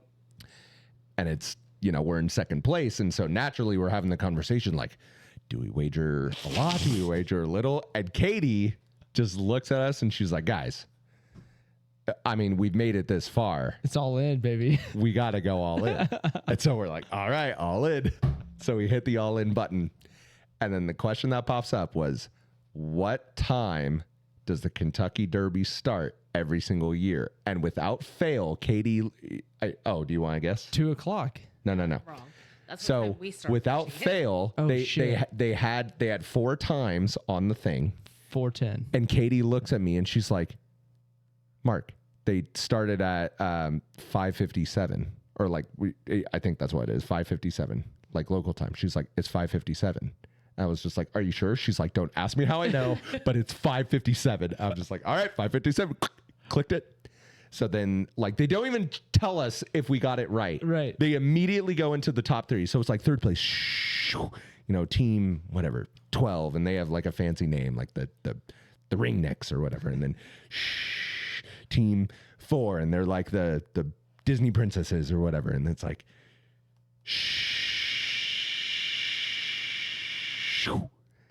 and our name pops up. We are the winners of the Cha-ching. Kentucky Derby Cha-ching. trivia Cha-ching. question because I gambled with roulette knowledge and Katie went all in. And new 5:57. And she knew 5:57. And That's the as only the reason we one won that who- entire game. Who brought the Kentucky Derby party to this group of people? Yeah. I was so proud. Yeah. So yeah. That is so cool. Hannah got honorary mention on the but yeah. So the fact that we won Yes. Kentucky Derby trivia I in a love room full of rich snobs made me feel real good. Oh man, I love it. Yeah. So if you ever are playing trivia and the question comes up, how many points do you all wager? Your answer, Is regardless of always- how smart you are, is All in. always all in. And don't flip flop on red or black. Yeah, I mean that's Unless it's single deck. If it's single deck, then you can flip flop because Yeah. the odds are changing. if they keep the card. Yeah. If Right. if they don't, Yeah, if then it goes back into the deck, it's always- then it's you just pick one and stick with it. Yeah. Correct. Breaking news. Oh. Well, it is high school baseball sports related. Yeah. Our Russell Victoria baseball team rolled to a first round win, Nice. 12-0. Nice. Because Max Evans struck out 13 batters. for the Holy Lions. smokes. Dude, he's a baller. He is a ball. Oh, I know. Here, that. let's go. But I was, that I love it when our sports. I will teams say do great. TMP is also really good this year. I would not hate a TMP Russell clash in the state championship game. That'd be pretty sick. That would be. I don't know. We have a damn good ball team this year. Yeah. Yeah. And they better do something because it's all upperclassmen. Yeah. Yep. Exactly. Like Oh, all. I was told about our JV team, and it is not looking good for the future. People. Pretty sure half those players have never played baseball. Yeah. But yeah. no, and hey, we knew this was going to be a long topic one because of Yeah, it's been a month. a month of catch up. Yeah. But ladies and gentlemen, Ketchup, all Think it's ketchup, no time. mustard. for topic number 2. The 1960s. Which I did like no research on this, by the way. So you guys could dominate the conversation. 1969, the last year of the 1960s. The summer of 6. We allegedly landed on the moon. Don't start that shit again. Sorry. I'm not going to put my tinfoil hat on this time. Oh we, my Please don't. god. we landed on the moon in 1969. I think That still was one of my favorite podcast moments of all time. 100%. I think that was 69. The moon landing was probably the biggest, like the staple on the 60s. So I'm just gonna get that out of the way. Okay. And then also with the presidential election that year with John F. Kennedy and Richard Nixon was the first time that it was ever televised Yes. on the debates. John F. Kennedy also obviously had the upper hand. Richard Nixon, Catholic president. yeah, but Richard Nixon looked like an old man, really, really bad because he refused to put on makeup and everything else. And John F. Kennedy was like, "Dude, been here, done that. Put all the makeup on me, make me look good." And yeah, everybody knows that he won. Also, tragically, in that same decade, he got shot. Supposedly by sorry, I can't my stop God, the the conspiracies, man. Supposedly. Supposedly got shot by somebody up in a oh sorry. Got shot Book depository in Yes. downtown Dallas. from 5 stories up. Yes, he did. He actually did. Yeah. Gasoline was 31 cents a gallon on average. Yep. Pretty crazy. Hannah, help me out here. I was not sure where all you were going. Everywhere. Okay. You had the first American in orbit, John Glenn, Yes. 1962, from Ohio State. You also have the start of the sexual revolution for women because the first birth control pill was Yeah. approved That by the is FDA. correct. And so women were finally given, took the choice to be in charge of their own bodies, even though they had not been for many years prior, and honestly still don't in some places. Centuries, Yeah. if you will. So, anyway, you have the civil rights movement. Yes. Martin Luther King gave his "I Have a Dream" speech in 1963, and then he was also sadly assassinated in 1968. By the CIA. Anyway. Which, by the way, Katie and I did drive by that like hotel where that happened. Oh, no kidding. Yeah, and it was one of those like crazy moments of like my wife can get very emotional over random things, but it was one of those where like we weren't even like intentionally driving by. It was just like as we drove by, it was kind of like there's almost like a sign that said like, Martin Luther King like assassinated here or whatever. And just simply looking at it, and then like she just broke down crying of like, I can't believe like this used to be like Yeah. not that long ago. Yeah, a obviously Yeah. something that we dealt with as a country. Yeah. Like it seems so foreign, Mm-hmm. but realistically, not long ago. Yeah. Yeah. Yeah. So you also have the official start of the Vietnam War. Yep. Which had divided the United States either very pro or very against. Yep. Yeah. And people even in the city of Russell felt that because I know Vietnam vets who, when they came home, they were not treated well Yeah. by people in this town. Yep. So you also have Beatlemania. Mm-hmm. The also Beatles. It's also the decade of every good Elvis movie There you go. Oh. because that's when he started his acting career was in the 60s. Yeah. And I can say that with extreme confidence And knowledge. and knowledge. That is correct. The Flintstones debuted in 1960 and became a long-running cartoon series in primetime, and it was the first one in primetime. Which that is crazy to think of because I watched the Flintstones I in the 90s. loved the Flintstones. Yeah. Loved them. I mean, that's 30 years. Yeah. Yeah. The Woodstock, Woodstock happened in 1969. which over 1 million people attended allegedly, but only actually 400,000 was there. But if you ask people, like, have you seen the studies, Well, to be fair, like the interviews that people have, or the to be surveys? fair, they were all really high and really drunk and probably seen 3 or 4 people at a time. Well, no, I'm saying the people that have been interviewed that if they were at Woodstock and people, everybody, like over 1 million people have claimed that they were at Woodstock. Oh, I see, When I there's see. only 400,000. That's So fine. that's why I say allegedly 1 million. But you bring up a good point with everybody being high because this was the hippie movement. Mm-hmm. Everything was groovy, world peace. I mean, and those aren't bad things. It's just like that was a huge stigma in the 60s. So, the other fun fact that I found, well, it's not even fun, but I found a lot of other facts. The cost of living in 1966, a haircut averaged roughly $2, and groceries were under $1. Holy cow. We can't even look at groceries for under $1. Right. And So- a haircut for less than 20. Well, Exactly. so here's what's funny about that because and shout out to David Friday, he does amazing stuff. Yeah. But like when he came back to Russell, which was just a couple of years ago, he was offering $12 haircuts. Yep. And now I'm pretty sure they're like $22 haircuts. Sign still says 20, if I remember Is right. it 20? Yep. Okay. But even I don't- still, I just know that from the sign. it hasn't been that long. Don't have haircuts. And he has technically increased the price by like, what is that? Like 60, 70%? Yeah, it's a lot. Like that is insane. But Yep. yeah, you can't, you have to. Right. For him to continue to make a living, Yep. he could not offer $12 haircuts anymore. Which I always gave him a 20 when I used to have hair. It It was a $12 haircut. I gave him 20. I was minimum 15 every time. Yeah. Yes. Sometimes 20. Yeah. Yeah, my dad always hated paying full price for a haircut.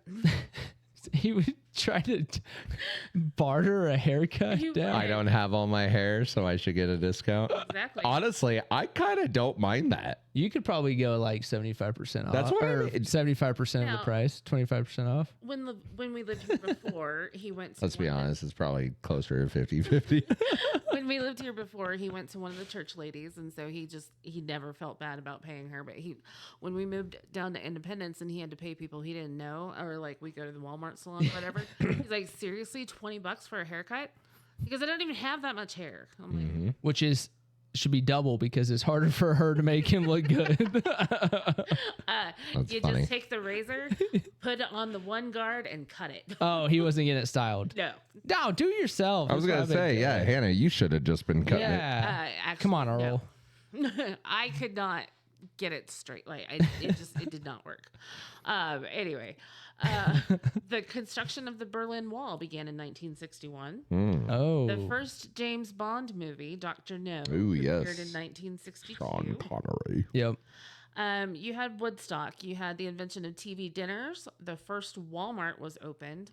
The first woman to orbit space in 1963 was Valentina Tereshkova. 42% of adults smoked cigarettes, and That's staggering. That is a lot of people. That is so many people. and the first Surgeon General report on smoking and cancer was released in 1964. No shit. No, yes, Sorry. that's right. Uh, Tang was first introduced in 1962. Dang. Although that makes sense. Wasn't Because that of like part space. of like NASA? And Yeah. stuff? Yeah. And then, so Barbie was introduced in 1959. By 1961, they felt that she needed a man, so Ken was introduced. You had your fashion of mini skirts and go-go boots and bell-bottoms. Yep. The first easy bake oven, Yep. in which you could bake brownie batter under A light. Light a bulb. light bulb. That's crazy. And also, and there was also a Chatty Cathy. She could speak 11 phrases. She was a doll. For the little Wow. girls. She could speak 11 phrases. My mom had a Chatty Cathy doll. My mom was the oldest of 4 to a single mom. So they didn't have a lot of money. Yeah. Because grandma worked, they just didn't have a lot of money. Stupid brother, Phil, who is also the same one who brought a prostitute to her wedding. Oh yeah. I like this family. Dude, Phil's awesome. He decided to take apart Chatty Cathy to figure out how Chatty Cathy worked. Except Phil was not smart enough to put Chatty it back. Cathy back together again. And so mom lost out on her Chatty Cathy. Oh no. And oh my God, that's the most times I've said Chatty Cathy. Chatty Cathy. Yeah. And then let's see. The average cost of a new home in the U.S. was God. $12,000 to $15,000. Wow. New home. Yep. The lava lamp Yep, I saw that. was invented by a British accountant. Oh. I think is that's the crazy. most fascinating Yeah, thing. that's Like a incredible. British accountant. Really loved psychedelic Yeah. lights and stuff. And while NASA was trying to go to the moon, other scientists were going the opposite direction. And that's when the Mariana Trench, which is the lowest point of Earth found in the Pacific Ocean, In the 60s. was discovered by Donald Walsh and Jacques Piccard. I'll be damn. Do we remember what happened with Muhammad Ali at the 1960 Summer Olympics? At the ooh, Olympics? No. Okay, so he obviously widely regarded as one of the greatest boxers of all time. Right. Yep. He won a gold medal in light heavyweight box. That's kind of an oxymoron. Yeah. Well, Whatever. no, it's Boxing's stupid. yes. There's Light heavyweight. there's featherweight, there's middleweight, then light Welterweight, heavyweight, And they're or yeah, welterweight, yeah, and then there's light heavyweight and heavyweight, yeah. okay. Well, regardless, at the 1960 Summer Olympics in Berlin, he 60s. represented the United States, but the celebration did not last long. When he returned home to Louisville, he was denied service at a whites-only restaurant. Disillusioned, he reportedly threw his gold medal into the Ohio River, a powerful gesture that showed just how little that victory meant in the face of inequality. Wow. I didn't know that. Also, Julia Child came onto the scene to teach us all how to make French cooking. Yep. There you go. Just because I finally pulled up Wikipedia, the Super Bowl Yep. That was debuted on in there, yeah. 1967 against The Green Bay Packers, and the Kansas City Chiefs. there you go, the 2 greatest teams the NFL has ever seen. Yes. Just want to point that out. First handheld calculator was developed in the late 60s, though it cost hundreds of dollars. The Sunbeam Mixmaster, which was a precursor to the KitchenAid, Oh. because you were Mixmaster. able to bake at home easily with powdered mixes, but if you wanted to bake from scratch, you had to use elbow grease to mix and knead. In the 60s, Sunbeam introduced the Mixmaster, a countertop appliance designed for ease of use with mixing bowls on a stand and whirling mixing blades. So a KitchenAid. That's what I say. Yeah. Precursor to the KitchenAid. Yeah. And then there's also the fantastic inventions, also known as SpaghettiOs, Yes. Tab Diet Soda. To this day, by the way, spaghetti was still Tab. Yeah, and that was made with saccharin. Like they revamped Tab in the 80s, and it was fine in the 80s, Yep. but that original 60s crap, Not good. instant coffee. Ooh. Which again makes sense with space flight. And then, as I mentioned to Mark the other day, imagine living in the 60s Yes. and how much fun it would have been, even now, as one who does not even appreciate it as much as you two do, but to watch the Masters of the 60s, because Jack and Arnie won it 8 of 10 times. Yeah. Which would have been Going back and forth between the Crazy. two. Exactly.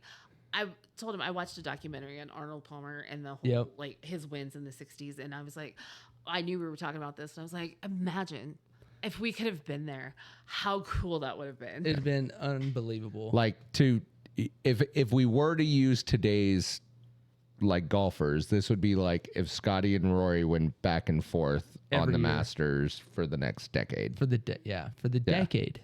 Which technically, that is what they're doing right now. Scotty has 3 of 5. Rory has 2. Yeah, So that is true. for all we know, we're This witnessing could be our generation's Arnie and Jack. I kind of doubt it, but Rom and Dustin Johnson was mixed in there, right.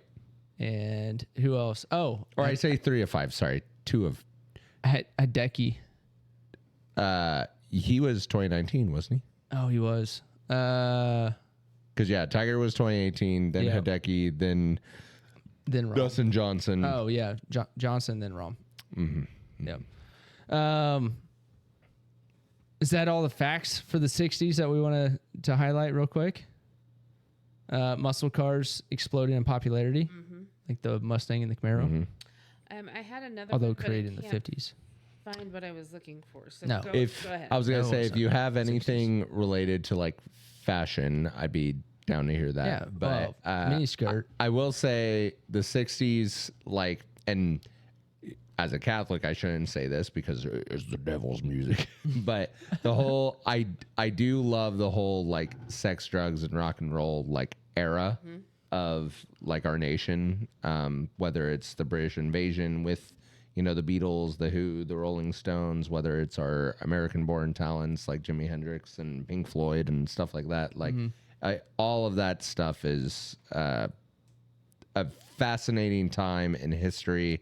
Obviously, you had a bunch of like sucky stuff like Vietnam and like the Cold War and all that. Yep. But yeah, 60s definitely a groovy time to be alive. Yeah. For sure. And see, I always feel like the 70s, for whatever reason, was a little bit more hippie-ish. And I know that's not the case, but when I think of like the 70s and versus the 60s, like the 60s was definitely like the start of it. I but- think it has to do with the music. Yeah. As to why you would think. Which I will say, I preferred the 70s music more to the 60s music. Oh, Yeah. 70s disco, baby. Yeah. I was thinking more Disco, so disco, the rock disco. and roll side of things. But Yeah. So, Kiss, Aerosmith, Yeah. like all that's Yeah. Totally. Yeah. Totally see that too. I was a disco baby. so what was the greatest achievement of that decade, in your opinion? I mean, laying on the moon. Yeah. If you're not a conspiracy theorist. Yeah, I mean, I think that was the best propaganda stunt ever done by the United States of America. No, I'm kidding. Yeah, I think like especially because It's John F. mainly because of Kennedy- the technology of the time. Yeah. Like when you really think about it, It's again, a and I say microwave. this every time I talk about the moon, like we have more technology in our hands right now than the technology it took to land a person on the moon. Yeah, multiple people. It's ridiculous. And that's where, like, I think what's really cool about the moon landing was the fact that JFK said in one of his presidential speeches that we will land on the moon. And then he gets assassinated. And then literally, that was in He was assassinated in 67? 63. 60. 63? No way. Was it that? It was that early? Yeah. Wow. I was like, don't argue with me. Holy on this cow. one, boy. Yeah. Dang. Yeah, it was. I didn't realize it was that November- early into the November 60s. 23rd? Second. Yeah. And then in 69. Yeah, I was with Sipe. I was thinking like I was thinking 67. 67, but No, it was the early part of the date. 67. You guys are ridiculous. Yeah, because they. Fun fact, they're- I was in an online forum today, and someone's like, "Oh my god, my dad just texted me 6'7". I'm like, "Sounds like you got a great dad, buddy. Yeah. Hold on to that guy. Yeah, because Hold on." 1960 was the first president or televised presidential election. So yeah, 63. Yeah. And then we landed on the moon in 69, which had been 6 years after, which is pretty incredible to Yeah, think that's of. wild. Like with the different presidency coming into effect, and then they still continued it. Yeah, So, focused on it. Yeah, really, really cool. I did find the one other thing that happened in the 60s that I thought was interesting that relates to us in the way that we do things here at the Front Porch. In 1968, the Dallas Open was renamed the Byron Nelson Golf Classic. Yes. Ooh. Cementing his legacy as the first professional golfer to have a PGA Tour event named after him. That is really cool. Lord Byron. Right there, ladies and gentlemen. His hand wrote on that golf ball. And most of the decade of the 60s was managing his 673-acre ranch in Roanoke, Texas, which is where Aunt Bertie is Dude, from. I have goosebumps. Like the 600 and first what? player to have a course named after him.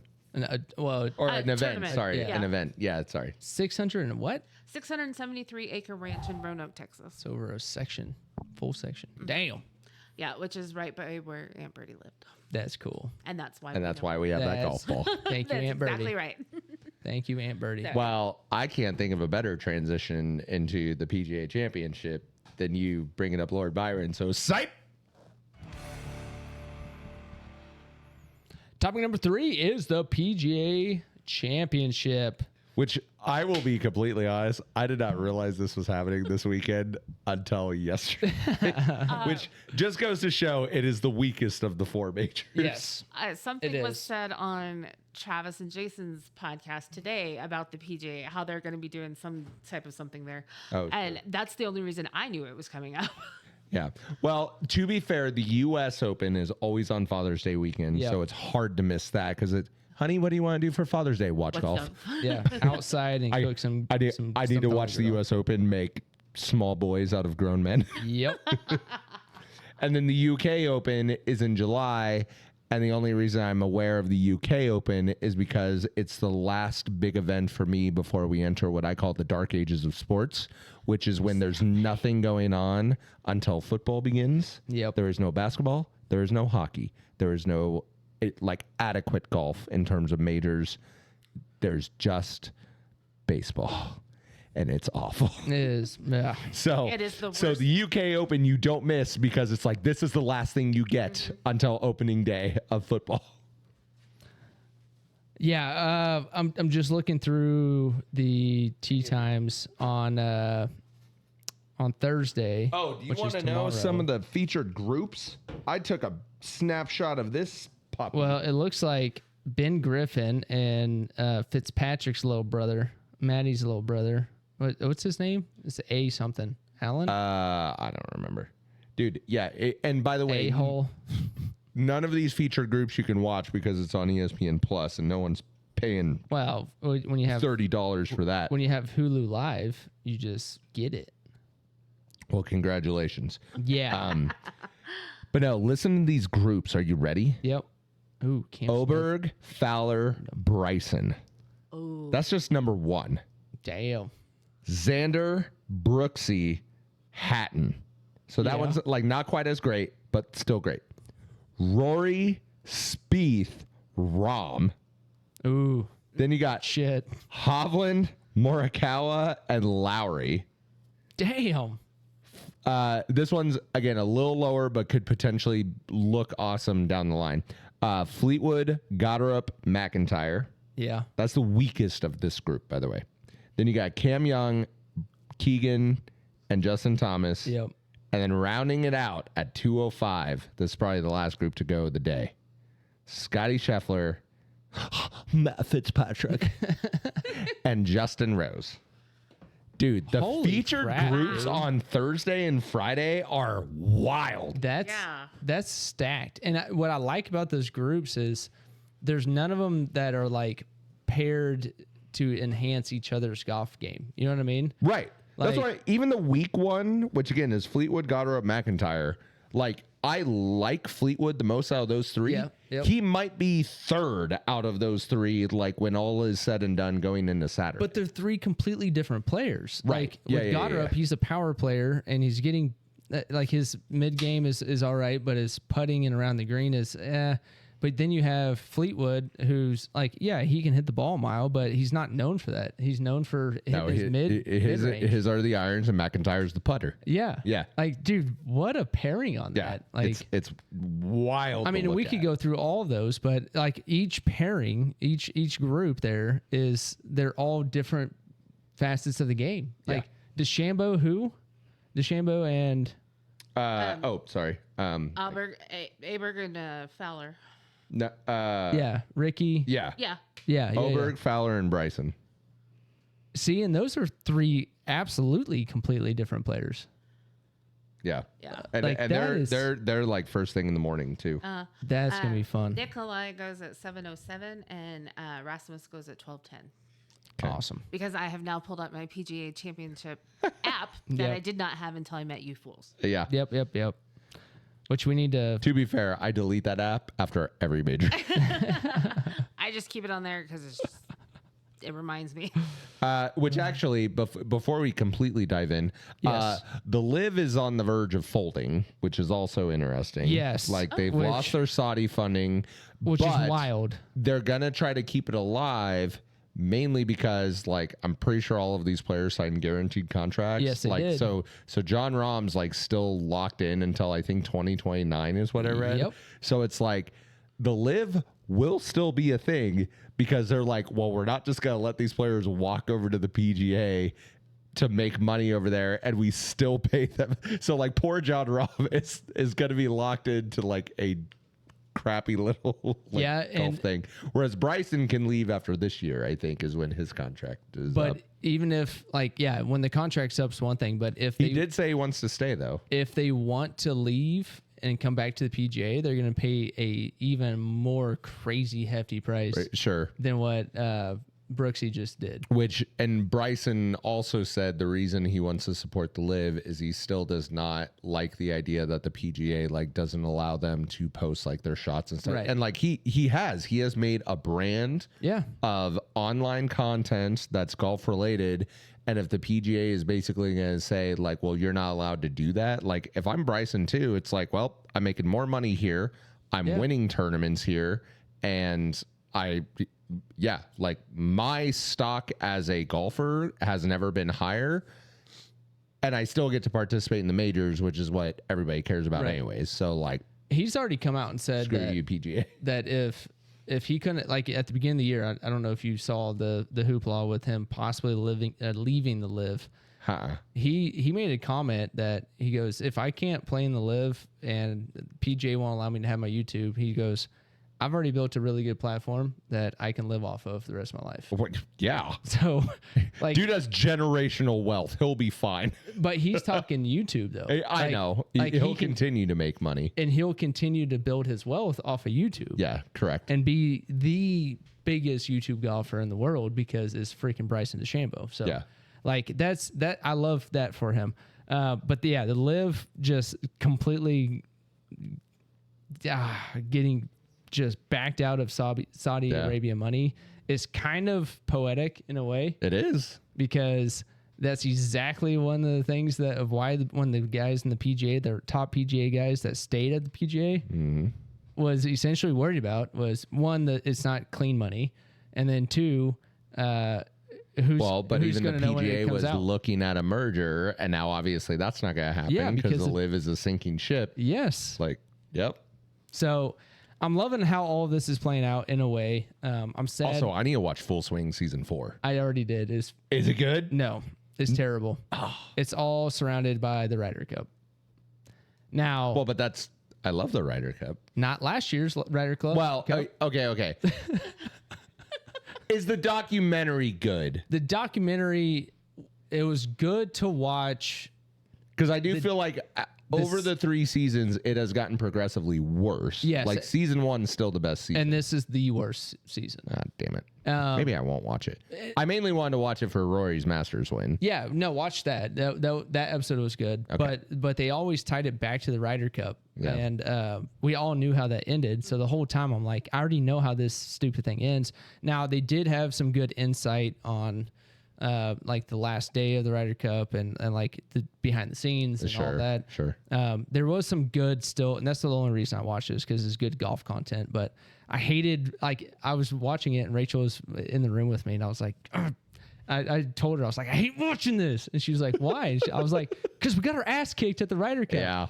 But come to find out, watching how the Netflix spun it, like we were actually super freaking close to winning the Ryder Cup literally by a fairy tale on Sunday until freaking that fat Irishman, Shane Lowry, comes out of nowhere. Of course. He was down, dude, 4 shots. I know. He was down 4 shots. I know. And comes back and wins on 18, which I mean, and that was really cool part of the show was just for him, like he has lived and dreamed everything about the Ryder Cup, and for him to have that As do moment. many of them. I know, but for him to have that moment with no major wins and like no like huge PGA Tour wins, even really, Right.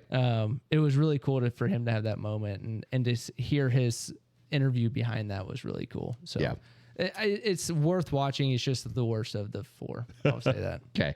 All right, so PGA. So yeah, it's PGA. So this is happening at Aronimink Golf Club. I don't even know how to pronounce that. This is in Pennsylvania. So whenever I do like my research for like whether it's betting purposes or like making suggestions on who you should bet on and stuff like that, I do always like to look at your history at this golf course. Okay. So this is the first PGA championship they've hosted since the 60s. I think 62 actually. I was going to say, which is ironic because we're talked about the 60s, 60s, earlier. baby. Yeah, so there you go. But in terms of recent events, Justin Rose won the AT&T National in 2010 and was the runner-up in 2018 for the BMW Championship, both held at this golf course. In terms of course records, current active golfers Rory and Tommy Fleetwood share the course record along with Tiger Woods, Watney, and with rounds of 62. But all of those happened in 2018, and Tommy Fleetwood actually had back-to-back rounds of 62. holy crap. Second and third round, but his first round was a +1 and his last round was a -1, and he still finished like 16th.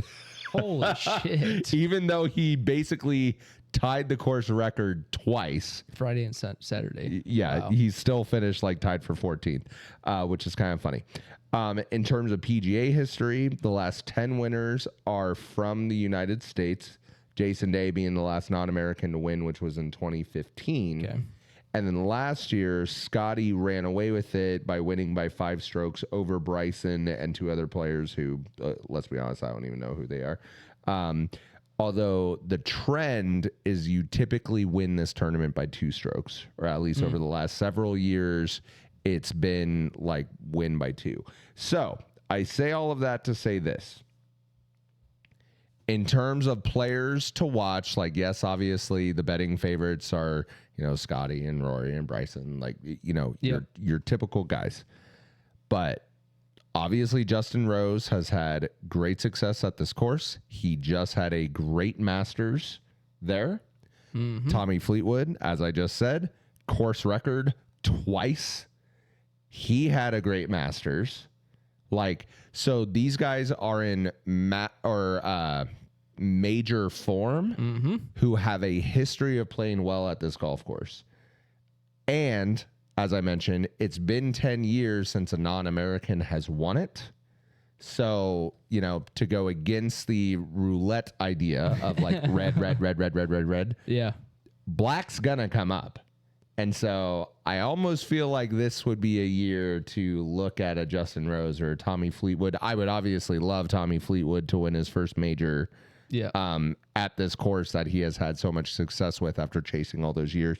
So Tommy's kind of my, like, if I wanted to pick somebody to cheer for. Like a Cinderella story almost. 'Cause Yeah. he only has one PGA win ever. Right.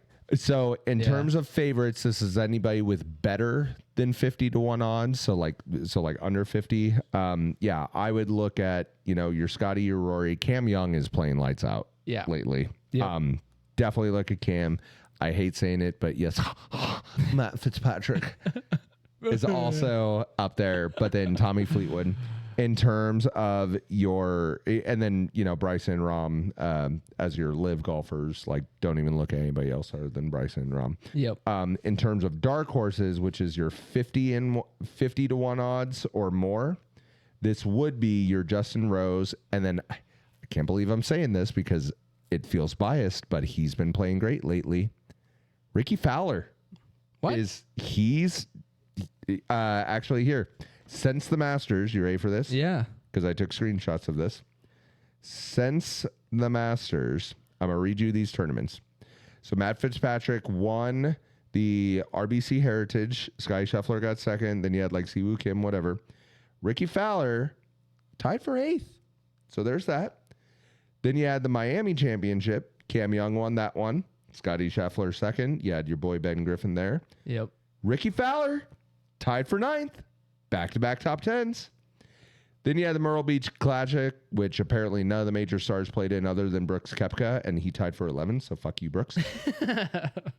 And then last week, the Truist Championship winner, I don't even know who this Rattan guy is, Reeton, but tied for 2nd, along with Nikolai Hogard, Ricky Fowler.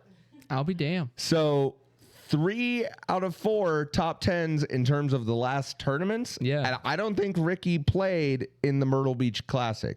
I could be wrong, but that's telling me Ricky is on a, 3-heater of top 10 finishes. Yeah. And maybe, just maybe, because it is the easiest major to win. Look, Ricky's not going to win the Masters. No. He's not going to win the US Open. But could Ricky pull some magic out of his hat for the garbage major, the PGA Championship? What I would love to see. I would love to see it. Also, JJ Spawn is a really good dark horse. He's been playing really good as well. In terms of so again, I like to look at people who Placing. are finishing near the top of the leaderboard. JJ Spawn is a very common name. Ricky Fowler is a very common name. McNeely been up there much? No, but you know who has been, and this would be what I call your lotto ticket. I don't think it's going to happen. Obviously, that's why it's a lotto ticket. But you know who has been playing well? Nick Taylor, your boy from Canada. Yeah. If you put $1 on Nick Taylor, you would win $210. He is 210-1. Shit. and like Ricky and like JJ, Yeah. he's been Inching up. in the leaderboard, Yep. not sniffing contention, Yep. but he's been up there. So if all of a sudden he got hot, Nick Taylor. there's your lottery ticket. I'm just saying, Nick Taylor, keep an eye out. That's so freaking cool. He's been playing great. But yeah, my assumption truly would be if I were to pick 3, I would go Cam, Fleetwood, and Rose. Fleetwood and Rose for their history. Cam because he's just been piping hot in terms of his golf game. Yeah, I would really like to still see Rory, Rose, and Scheffler at least going in contention. This guy's going to be top 5. I'll tell you that right now. I want to see a push. He hasn't closed. I know. Scotty has not closed. Well, he hasn't started is really where it comes down to. I guess he has closed, but he's too far back to actually do anything. Yeah. Okay. He hasn't started Thursdays. And so I think my close watches tomorrow is going to be for sure Scotty. I want to see how he starts, how he handles the day. Sure. I want to see Cam start the day solid because I think that's what he's been strong at this year so far is starting off Thursday. He's also Friday. had crazy round 2s or 3s. Yes. It's plays decent in round 1. Yeah, just good enough And to be then up there. just goes crazy in 2 or 3. Yep. And then he's just in contention round 4.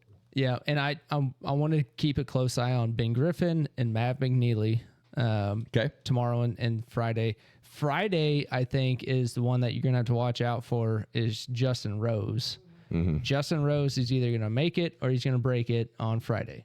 He's been doing that all freaking year where he'll start off. He starts off red hot and then he cools down. On Friday. And then Saturday, he like makes a cut. And then he's like, all right, we're going back out there and just killing it. Yeah. And then Sunday, he has really good 12 holes. And there's 6 out there that is just, he loses it. And it literally will lose the major because of it. He's struggled on Sundays for sure. Yes. And struggle in the sense of like he'll get a birdie and then immediately follow it up with a bogey, and you're just like, come on, Justin, just put it together. Or he's like skimming the hole on a birdie to put him ahead, right? To then change the whole ball game. But like he can't just do it. Yeah. So, by the way, just so you know, because I did not know this because I have not been watching golf since the Masters, just been busy, obviously. Rory does currently have an injury, and this sounds funny, but like thinking about it, it's like, dude, this would actually suck, especially if you are a professional golfer like Rory is. He has a blister on his pinky toe, which sounds small and insignificant, but because of his power game, it has to be his right pinky toe then. That's what my assumption is. Yeah. Is that back leg that's bearing all the weight when he goes back, it's probably like, I mean, we've all had blisters on our feet before. It is excruciating. And imagine trying to hit a 330-yard drive and all of your weight is laying on that pinky toe. Tiger won a major on a torn ACL. No, I'm not saying that's an excuse for him. You are 1,000% correct. What I'm saying is generation. no, what I'm saying is don't be shocked if Rory either A, wins the whole damn thing because he's Rory McIlroy, 2-time back-to-back Masters winner, or misses the cut. Yep. There will be no in between. It's either Rory is in contention or he's missing the cut. Just like the Masters. Yes. He's either missing the cut or he's winning the whole damn thing. Yes. There is no tied for 10th for Rory. I'm telling you right now. Yeah. And just to go back to my comment about the weak ass generation, it would be bad of me to say that there probably wasn't some enhancing drugs to help Tiger with his ACL. It's very true. Given his recent history of checking in. Yeah, I know. Sorry. Hey, but look, we all love Tiger though. Like we all know that it was a problem. Patrick Mahomes won. He's getting an himself. AFC championship on a fluffy ankle. True. I'm just We watched also, that. like, Rory, maybe you need a shot in that toe. Yeah. That's all I'm saying. Call up. It happens to go numb. Call up that athletic trainer from the Chiefs. He'll shoot you. Something real nice in that foot. It's a woman, isn't it? I don't. I think it was a woman that That gave him the horse tranquilizer in the ankle. Patrick could only run straight. Yeah, dude. And the reason why is because if he even tried to turn. We were in real time watching his foot, and like we were all watching it just be numb. It was completely numb on the field. So funny. So yeah, back to this weekend. Golf is such a hard thing to just pinpoint because it all depends on the course. It depends on the weather. It depends on the how the field's playing and who's making what putt at what time. I will admit I did not look at the weather. However, I will say again, based on the past events at this course, expect the winner to be somewhere in the teens. Because high teens. So the last few events has been, I think it was like -13, -18, -20. Okay. Was the winner. So like expect kind of like a minus 15-ish winner based on past events. Now, for all I know, maybe the winner wins at -5. Right. But I'm expecting low scores. So you need to see people. Like top 10 is probably 12 under. Yeah. That's my guess. And winner could be 22. Yeah. So if you're missing, like Justin Rose, those birdie putts, it's going to cost you. Yeah. Because this isn't like the U.S. Open where you can win at -3 and just avoid damage control. Yeah. You're going to have to make birdies and eagles to win this tournament. So I tell you what, just based off of that, to me it sounds like short game and putting is going to be the big thing. As much as I freaking love DeChambeau, I think he's out I'm not saying top 10, out of the top 10, but I think he's going to be out of the top 3 to 5. Dude, I really like Tommy Fleetwood this weekend. I'm telling you, man. I really like. It feels like a Fleetwood week. His putting has been a lot better, and he's been just throwing darts to every green. So I'm really And Cam Young. Cam Young has been putting really well. Obviously with Cam Young, he's been on a hot streak with winning tournaments, and I love Cam Young. I wish he would show a little bit of emotion. He's just such a boring bump on the log sometimes, but. That's why I don't like Spawn. But watch season 4 because you get to meet a little bit of inside the scenes of the players, and that's really why I watched it. You kind of got to see the person behind Cam Young instead of just the golfer, and so yeah, I like Cam Young, and I would love to see him win this major, but I'm really rooting for our boy with the long flowy hair. In Aaron the back. Rodgers' cousin. Yes.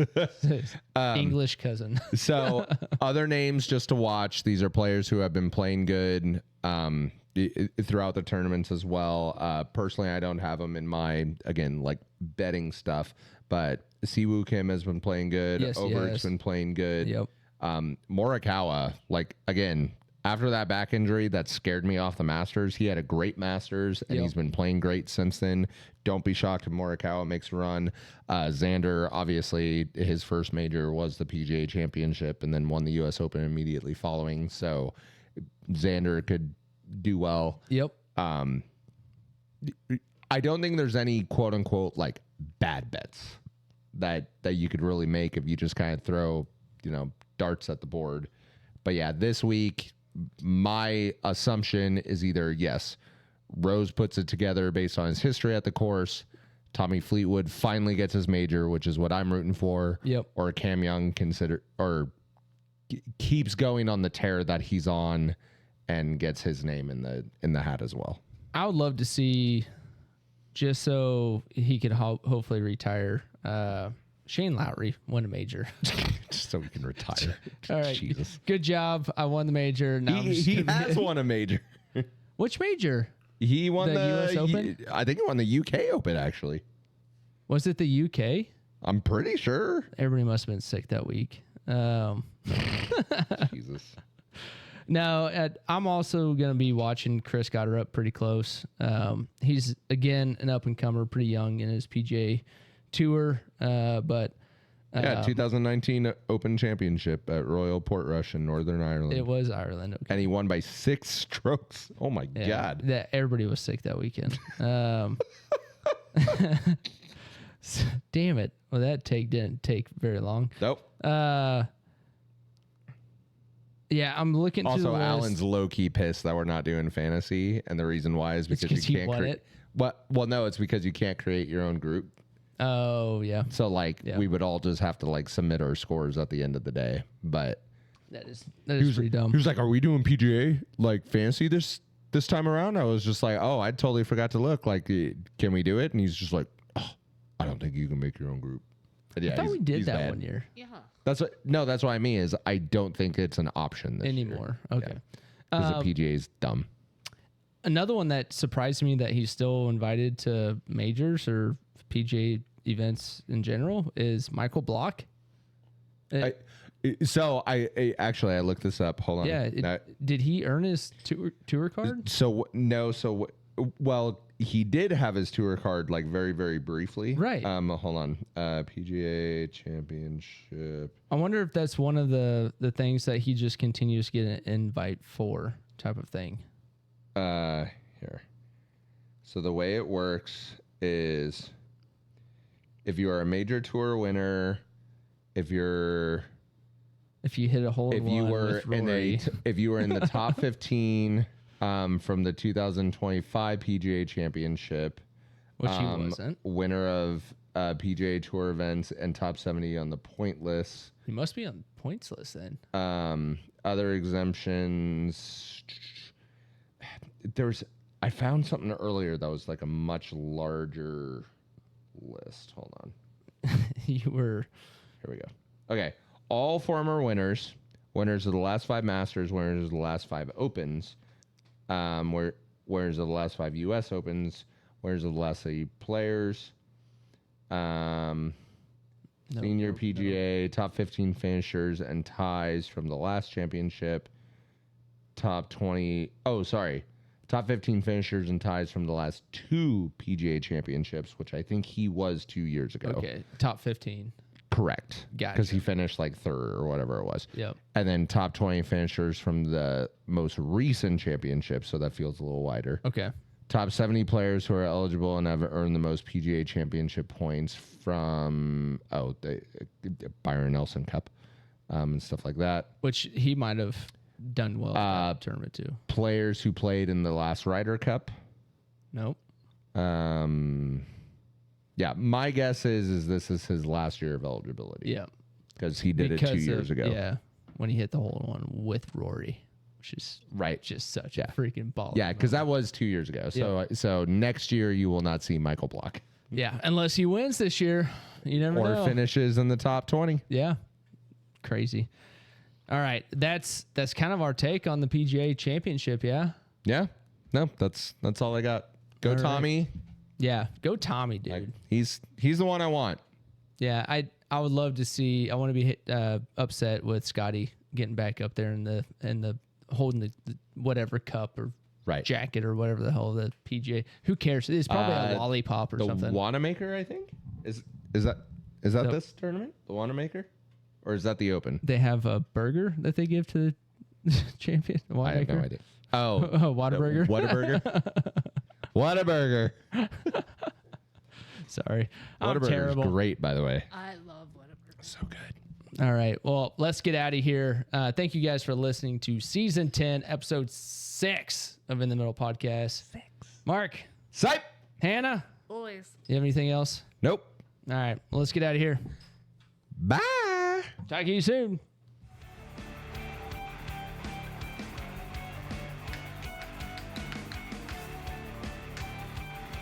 By the way, your sand wedge tips Yeah. for my chipping Still working? ruined all the rest of my game. Welcome to golf. Yep. Oh. 3 of quarterback will feature Oh, I saw this. Jalen Daniels, Joe Flacco, Baker Mayfield, and Cam Ward. No shit. Baker alone is Dude, worth the watch of that, show. is. Even though the That's why I bring Bucks, it up to you. even though the Bucks were So, all right. unfortunately terrible after the fucking red hot 8-1 start they had. So say those again. Jaden Daniels, Okay. Joe Flacco, Okay. Baker, Cam Ward.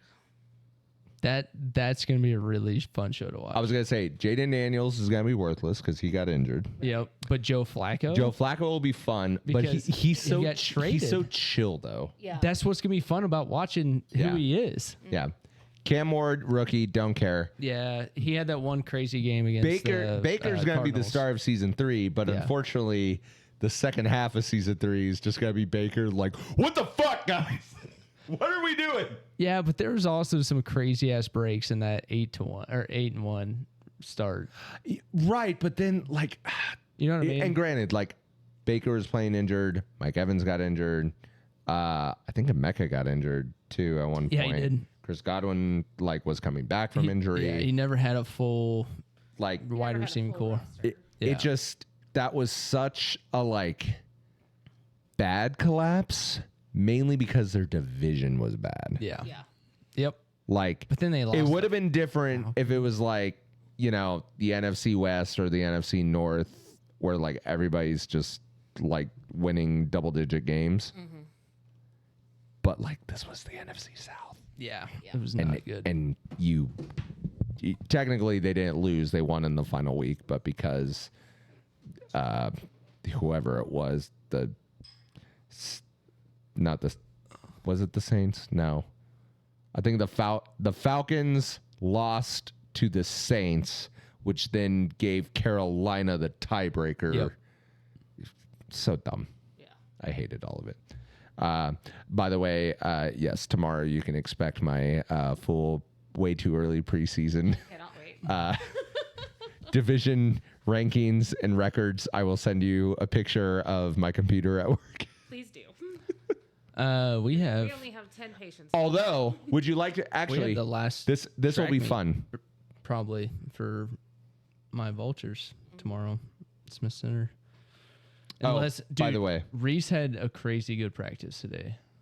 I was asking him, do you guys practice like heights at practice? Yeah. So like, he said he's never hit 10 foot at practice. Well, he's never jumped 10 foot. Yeah. But that's what I mean. Yeah. Like, I'm shocked to hear that because he's so close that I sort of expected to be like, I made it in practice. Now I just need to Right. make it in a tournament. So the fact that he never has hit it in practice honestly shocked me. The thing with Reese is like he's so close.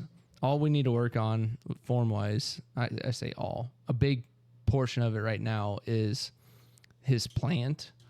His plant is the weakest part of his game. Yeah, it's- I'm not a pole vault coach, and even I know that. Like his Yeah. bottom arm collapses every single time. Yeah. And so I don't care about height still as a sophomore. Oh no, I know. And that's where I'm just surprised he hasn't made it because he's been Right. so close in all the tournaments he's done. Yes. Like, how have you not at least gotten over the bar once in And practice? it's because we haven't focused on trying to get heights right now. True. Like we're just trying to get his form ready because once he gets his plant down, dude, like forget 10 foot. Be thinking like 11 to 12 foot. Like in literally a week or two. It's going to be super quick once he gets his plant down because Right. the rest of his swing, his turn needs a little bit of work, but his turn is also a result of a batter plant, a bad plant. Worst plant. Yeah. By the way, not sure if you looked at DraftKings. Sky Scheffler plus 385, Rory 900, John Rahm 1400, Cam Young 1475, Xander 2000. That's your top five. Oberg 2050, Bryson 2150, Matt Fitzpatrick 2300, Tommy Fleetwood 2800. So you bet $1 on Tommy Fleetwood, you'd win $28. Not a bad day. No. Brooksy, then there's a gap, which I love that Brooksy's on the low end of that gap.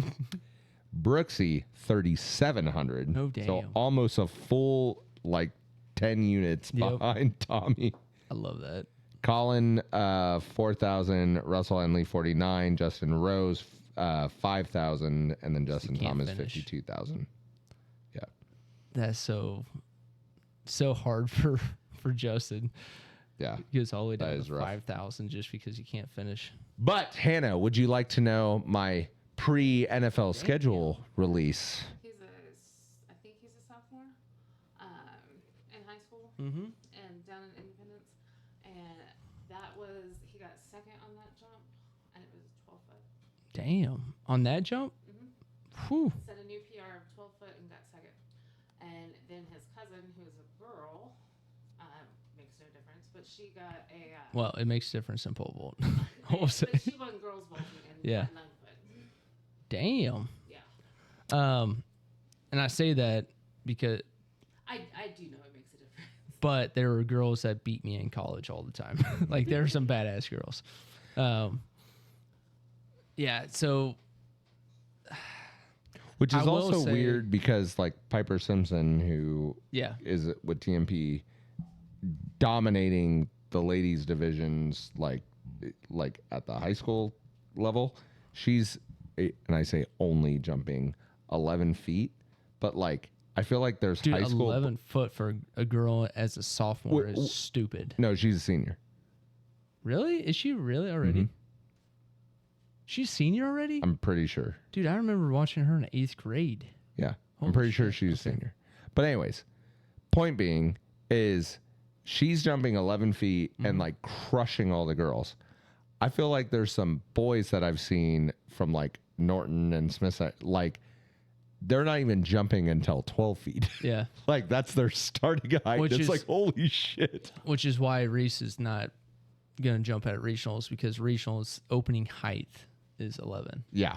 for the boys. It's like Reese wouldn't even be close. And so and that opening height is determined from 6th place down 3 height, so 1.5 foot from 6th place. Wow. That's crazy. So sixth place is jumping 12 and a half. Yeah, that's crazy. Sixth place. Wow. So 1, 2, 3 is probably 14, 15 foot. Like, it's stupid. Pole vault in the north central and northwestern part of Kansas right now dominates the whole state. I mean, That's great. it is. And until you get down to Wichita, and Wichita, they have all kinds of pole vaulters. You ready for this, Hannah? This is the super way too early predictions before the NFL schedule. And this is with no tinkering, because usually what ends up happening is I'll have a team that's like, 1-15, 0-16, whatever. And then I go back and I'll like gift them a win or two of like, I'll try to paint that narrative like, oh, maybe it's a week 18. Like they're facing Buffalo. Buffalo locked in the 1 seed, so they're not going to play their start. Like that sort of shit. The Jets. So correct. Yep. So I knew it. you are correct. So here you go. Divisions. And obviously this will be drastically different tomorrow. AFC East, Buffalo 13-4, New England 8-9. Yes, they fall off because their schedule actually gets hard. Miami 2-15, Jets 1-16. Yep. Buffalo There it has is. it easy. AFC North, Baltimore Ravens 12-5, Bengals 10-7. They do come back from the dead. Browns 7-10, Steelers. I did this with the assumption Aaron Rodgers comes back 6-11. Oh, shit. It does not go well for Mike McCarthy. AFC South. You almost called it last year. So AFC South. Jacksonville 13-4. Houston. Sorry for your boy Stroud. 6-11. Colts 6-11. Titans 3-14. Still rough. We'll save the AFC West because that's Chiefs division. We'll do your NFC East. Cowboys winning the division. So you're welcome. 12. 9-8. Cowboys have a rough schedule, by the way. Rough. Washington also 9-8. Which we don't know yet, though. Eagles right? falling off, Yeah. and this is I'm gonna put this out there right now. Eagles fire head coach Nick Sirianni 2 years after he won the Super Bowl at 8-9. Giants 6-11. That's generous. What? Well, so honestly, I wanted Isn't to give the young boy coming back? I wanted to give the Giants more, but I don't know when they'll get Cam Scatterboo back. And I like Cam Scatterboo, that it'll fucking probably crazy be man. seventh or eighth game. Yeah. And this is also without looking at like the DraftKings over-unders to see like how close or far away I am on certain teams. Yep. But anyways, NFC North, Green Bay Packers, I'm high on them. 13-4. Detroit, who, by the way, Detroit finished last in the NFC North. And they got a cakewalk schedule compared to the Chiefs, who finished third. Yeah. And they have like a top 5 like toughest schedule in the NFL. Makes no sense. But because the Detroit Lions have an easy schedule, they go 12-5. Chicago 11-6, and the Kyler Murray led Minnesota Vikings go 8-9 because Kyler sucks. NFC South, similar to the Cowboys, the Bucks 9-8, but they win the division because their division sucks. New Orleans Saints 7-10. I really want to give them more, though. They might even win the division. We'll see. Carolina 5-12. They have a rough schedule. I like Carolina, but I could not give them wins. It was hard. And then the Falcons finishing 4-13 because let's be honest, I don't care that you have Tua. He's got to take one hit to the head. He'll go down. And then Michael Penix sucks. Falcons aren't winning shit, despite the fact that I actually really like their team. NFC West, Rams 15-2 because fucking Rams. Niners. I'm really high on the Niners and I hate it. I hate it. I think you were not high on the Niners last year, though.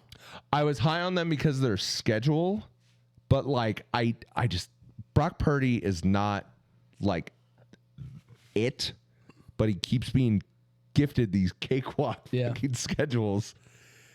And now they have Mike Evans, who I love, and even though George Kittle probably won't be there until like December because he tore his Achilles or ACL or whatever it was. Like Niners go 14-3.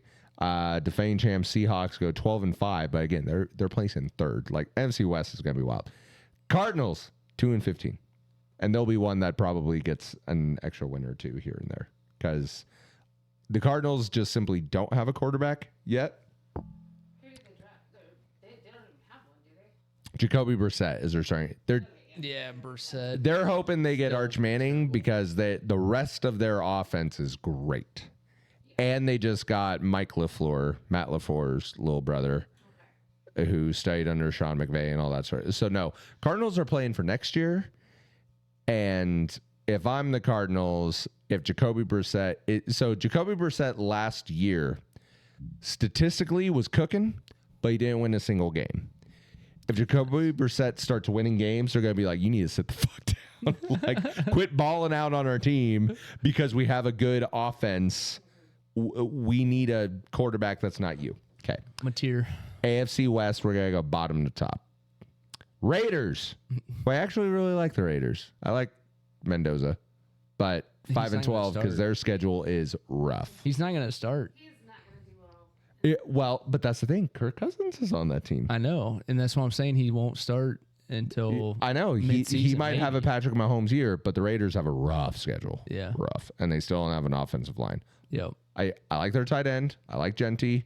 I like Mendoza. They have a wide receiver too. But that's their weak point is wide receiver. But my guess is that they will finish really low. They'll draft the highest rated wide receiver next year, and then they're going to hit the ground running, is my guess. And then I hate the rest of this division. There's no way I give both of these teams this many wins. But again, somehow, despite finishing higher than the Chiefs, they have an easier schedule than the Chiefs, which makes no sense. Chargers, 11-6. Broncos, 11-6. But yes, the Chiefs are going 14-3. And our losses... I was about to ask. And our losses are coming to the Bills, because we always lose to the Bills in the regular season. Broncos one game. The Chargers in Arrowhead, because the Chargers always play us really good in Arrowhead. Yep. And then I forget what the other one was, but it's actually not the Broncos. No? And the reason why I say it's not the Broncos is because even though we are hosting Monday Night Football. Right. So even though we will play Denver more than likely, I'm guessing, later in the year when it's colder and stuff like that in Denver, I think the Broncos are about to get severely exposed. Their defense is awesome. They actually added on offense. So, like, theoretically, the Broncos should be better. But regression to the mean of, like, everyone talked about how 2 years ago the Chiefs won all their one-score games. And then last year they won, like, 50% of the one-score games, and that ended up being a huge difference. Mm-hmm. You know who won all of their one-score games last year? Denver. Regression to the mean tells me that Denver on paper is better than they were last year. And again, they had every opportunity to go to the Super Bowl if Bo Nix doesn't get hurt. I recognize that. I see that. But on the field with the scoreboard, they will regress, even though their team is better than last year. That is my prediction. So I still, as of yesterday, have them winning 11 games. I won't be shocked if that drops to 9. Will not be shocked. Because once I'm looking at when they play who, that'll be a big factor. So, I know. like, for example, like, it would not have shocked me if I had them, like, splitting with the Chargers. But, like, if the Chargers play in Denver in, like, September when it's nice, Chargers might go 2-0 in that game or in that series. Mm-hmm. But if the Chargers are playing Denver in December, okay, yeah, Denver, you're winning that game because warm weather team, cold weather stadium. So, like, that's where the differences will align, is I was simply going based on home or away. And that's all I had to go off of.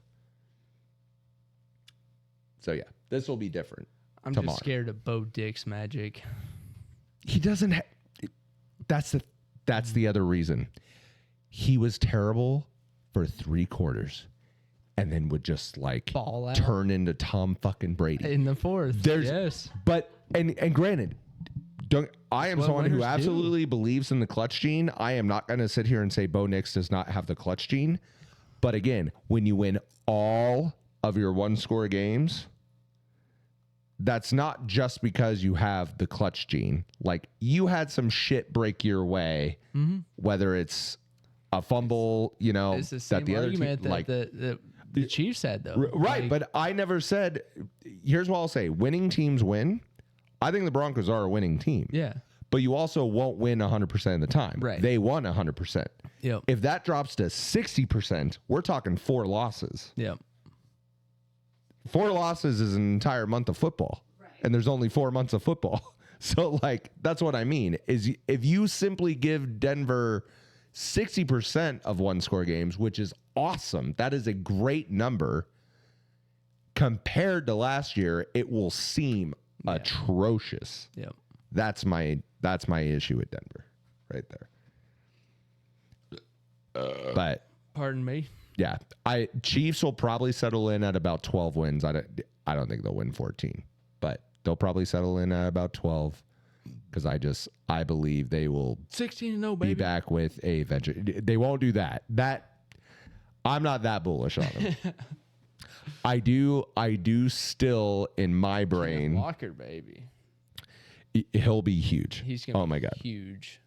If Ken Walker, like, this is literally my biggest prayer for the Chiefs, outside of obviously the offensive line, because that's key. Yep. But like, if Ken Walker plays 17 fucking games, oh my god, we're gonna be so good. We are gonna be so good. Well, he needs to play. We finally have a running game for the first time in Patrick Mahomes' career. Is it 17 games for the Super Bowl? 17 for the regular season. It's 20 for the Super 20. Bowl. Yeah, we need him to play 20. And that's obviously assuming if you win the first 17, you get a bye. So technically, you could play 21 games in a season. We need him. Technically. We need to play 22. Is what we need Kenneth Walker to do. But Let's see. And Josh was out for concussion. who? Josh Simmons. Yes, I believe. He doesn't have a serious injury. Right. Right. He'll be back. Yes. That was the family thing, He had right? an emergency and then he got, I think, concussion at the end of the season. Okay. Yeah. Which, I mean, as the Chiefs, they shut everybody down the last like 2 weeks of the year. Yeah. But no, I firmly believe, especially with EB back, our offense is going to be better. And part of what made EB great was, again, Mahomes has never had a running game, like not a true running game, but the running backs were involved. Like Jerick McKinnon, when he was like, you literally caught 9 touchdowns as a running back, reception touchdowns, caught him.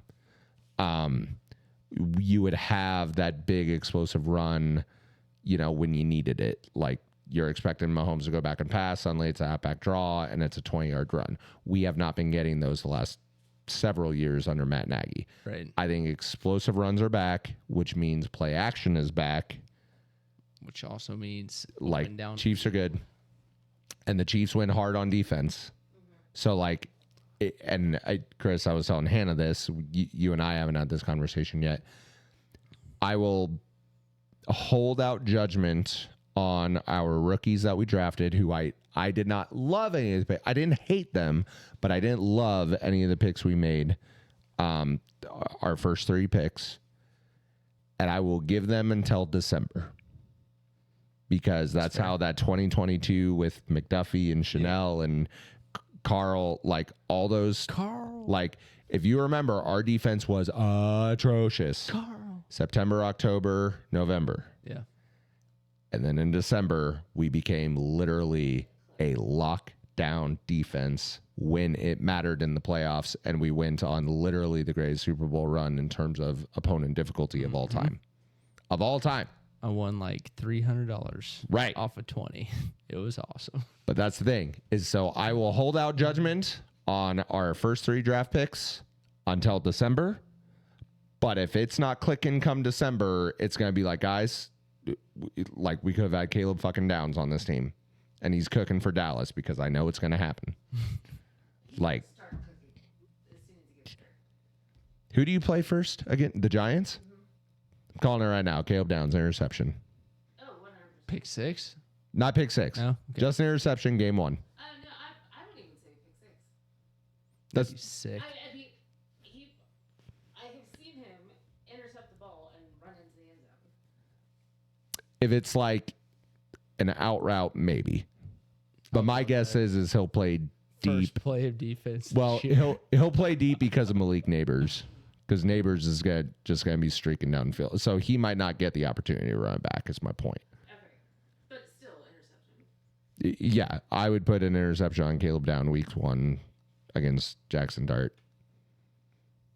Yeah, I'll place that. but Is it too soon to place that? no, I still have Chiefs Jacksonville in the AFC Championship game, and then I would have Rams and currently the Packers, assuming health. And that's not just like simple biasness. That's because like I do believe last year the Packers showed that they can be a Super Bowl winning team when they're all clicking. Yeah. But if they're not all clicking, then it's out the window. Right. But like when the Packers were clicking, they looked unstoppable. And so I have Rams, Packers, Chiefs, Jags. That's my final 4 as of right now, this moment, today. Tomorrow might be different. We'll see. Depends what your playoff matchups are. If Jacksonville has to go to Buffalo in January, no, not happening. But if Jacksonville's a 2 and you just avoid cold weather until you play the Chiefs in the AFC Arrowhead Invitational game, then sure, you're making the final 4. Go Jags. Troy had some interesting things to say with Greeny the other day on Get Up as far as how Cowboys should do this year. I think they win the division. And I don't think Eagles are going to be a threat, especially when you get rid of A.J. Brown, which they're going to June 1st. The Giants, because of injury and new infrastructure, they're going to take a year. Now, next year, like 2027, Giants winning the East, not shocked. Not shocked if that happens. This year, I think, It with Harbaugh at the helm. yeah. Washington is still pieces away because they lost some offense. Their defense wasn't all that good. Did they pick up anything in the draft? Like nothing spectacular. Okay. That's why. So like for me, because of Dallas's draft, because of who they have on offense, they have to win the division. Like it shouldn't be a foregone conclusion because of who's like all the people in the East. But the way I look at the East is like, Dallas, if you don't win, like you have a problem. I don't know if it's a coaching problem. I don't know. Like Dallas should win the East. They won't win a playoff game, but they'll win the East. I have to have faith at some point that something changes. Yeah. And I felt like Shoddy did a decent job last year. I was shocked how good Shoddy did. 100%. Yeah, shocked. So to come I thought he was a transitional coach. yeah. So to come in as a second year with the pieces that we did on Yes. draft, with the pieces that we already have, Yep. but we also brought in new coaches, so I don't know how that works. So I don't know. So, yeah, for me, essentially the way I see this happening is Dallas is going to win the division. Great, you get to host a playoff game, but you will likely finish as the 4 or the 3. It will be between you and the NFC South, you know, Bucks, Saints, Panthers, whoever. Maybe the Falcons if they suddenly end up being good, but I doubt it. But then your reward for that will be either the Seahawks, the Lions. You take your fucking pick, and you're gonna get destroyed. Is the unfortunate result. Is there any scenario where we maybe don't get destroyed without injury? Because I don't like it when people get injured. I mean, technically, the funny business about that, I don't think you can do anything against the Seahawks or the Rams. If you got the Packers or the Bears, then yes. And that was Greeny's question last week was, did Dallas do enough to because Better than the Bears. the Packers strictly depends on which Packers show up. If bad Packers show up, yep, you can win that game. And with the Bears, it's how much magic does Caleb have in him? Because the playoffs last year started with he has none, and then he beat the Packers, and then he had none, and then he almost beat the whoever it was Right. that they played. So, like, ironically, the Lions could finish third in the North, which would then make them line up against the 1 or the 2 seed. But if the Lions finish like second in the North and then they end up coming to Dallas, then that would be your problem. 15 plus 1,500 for the Chiefs to win this year. The Super Bowl? And they're top odds? Yep. Yeah, there was no top. How are the Rams not at the top? Oh no, those aren't top odds. Rams are 800. Okay, that makes more sense. I was like, there's no way the Chiefs are the number 1 team. Yeah. So bad, by the way. Bills are plus 1,000. Yeah, which is dumb. But if you want to bet on who beats who, the exact result right now, there's a lot of fun ones for the Chiefs. KC to beat the LA Rams plus 8,000.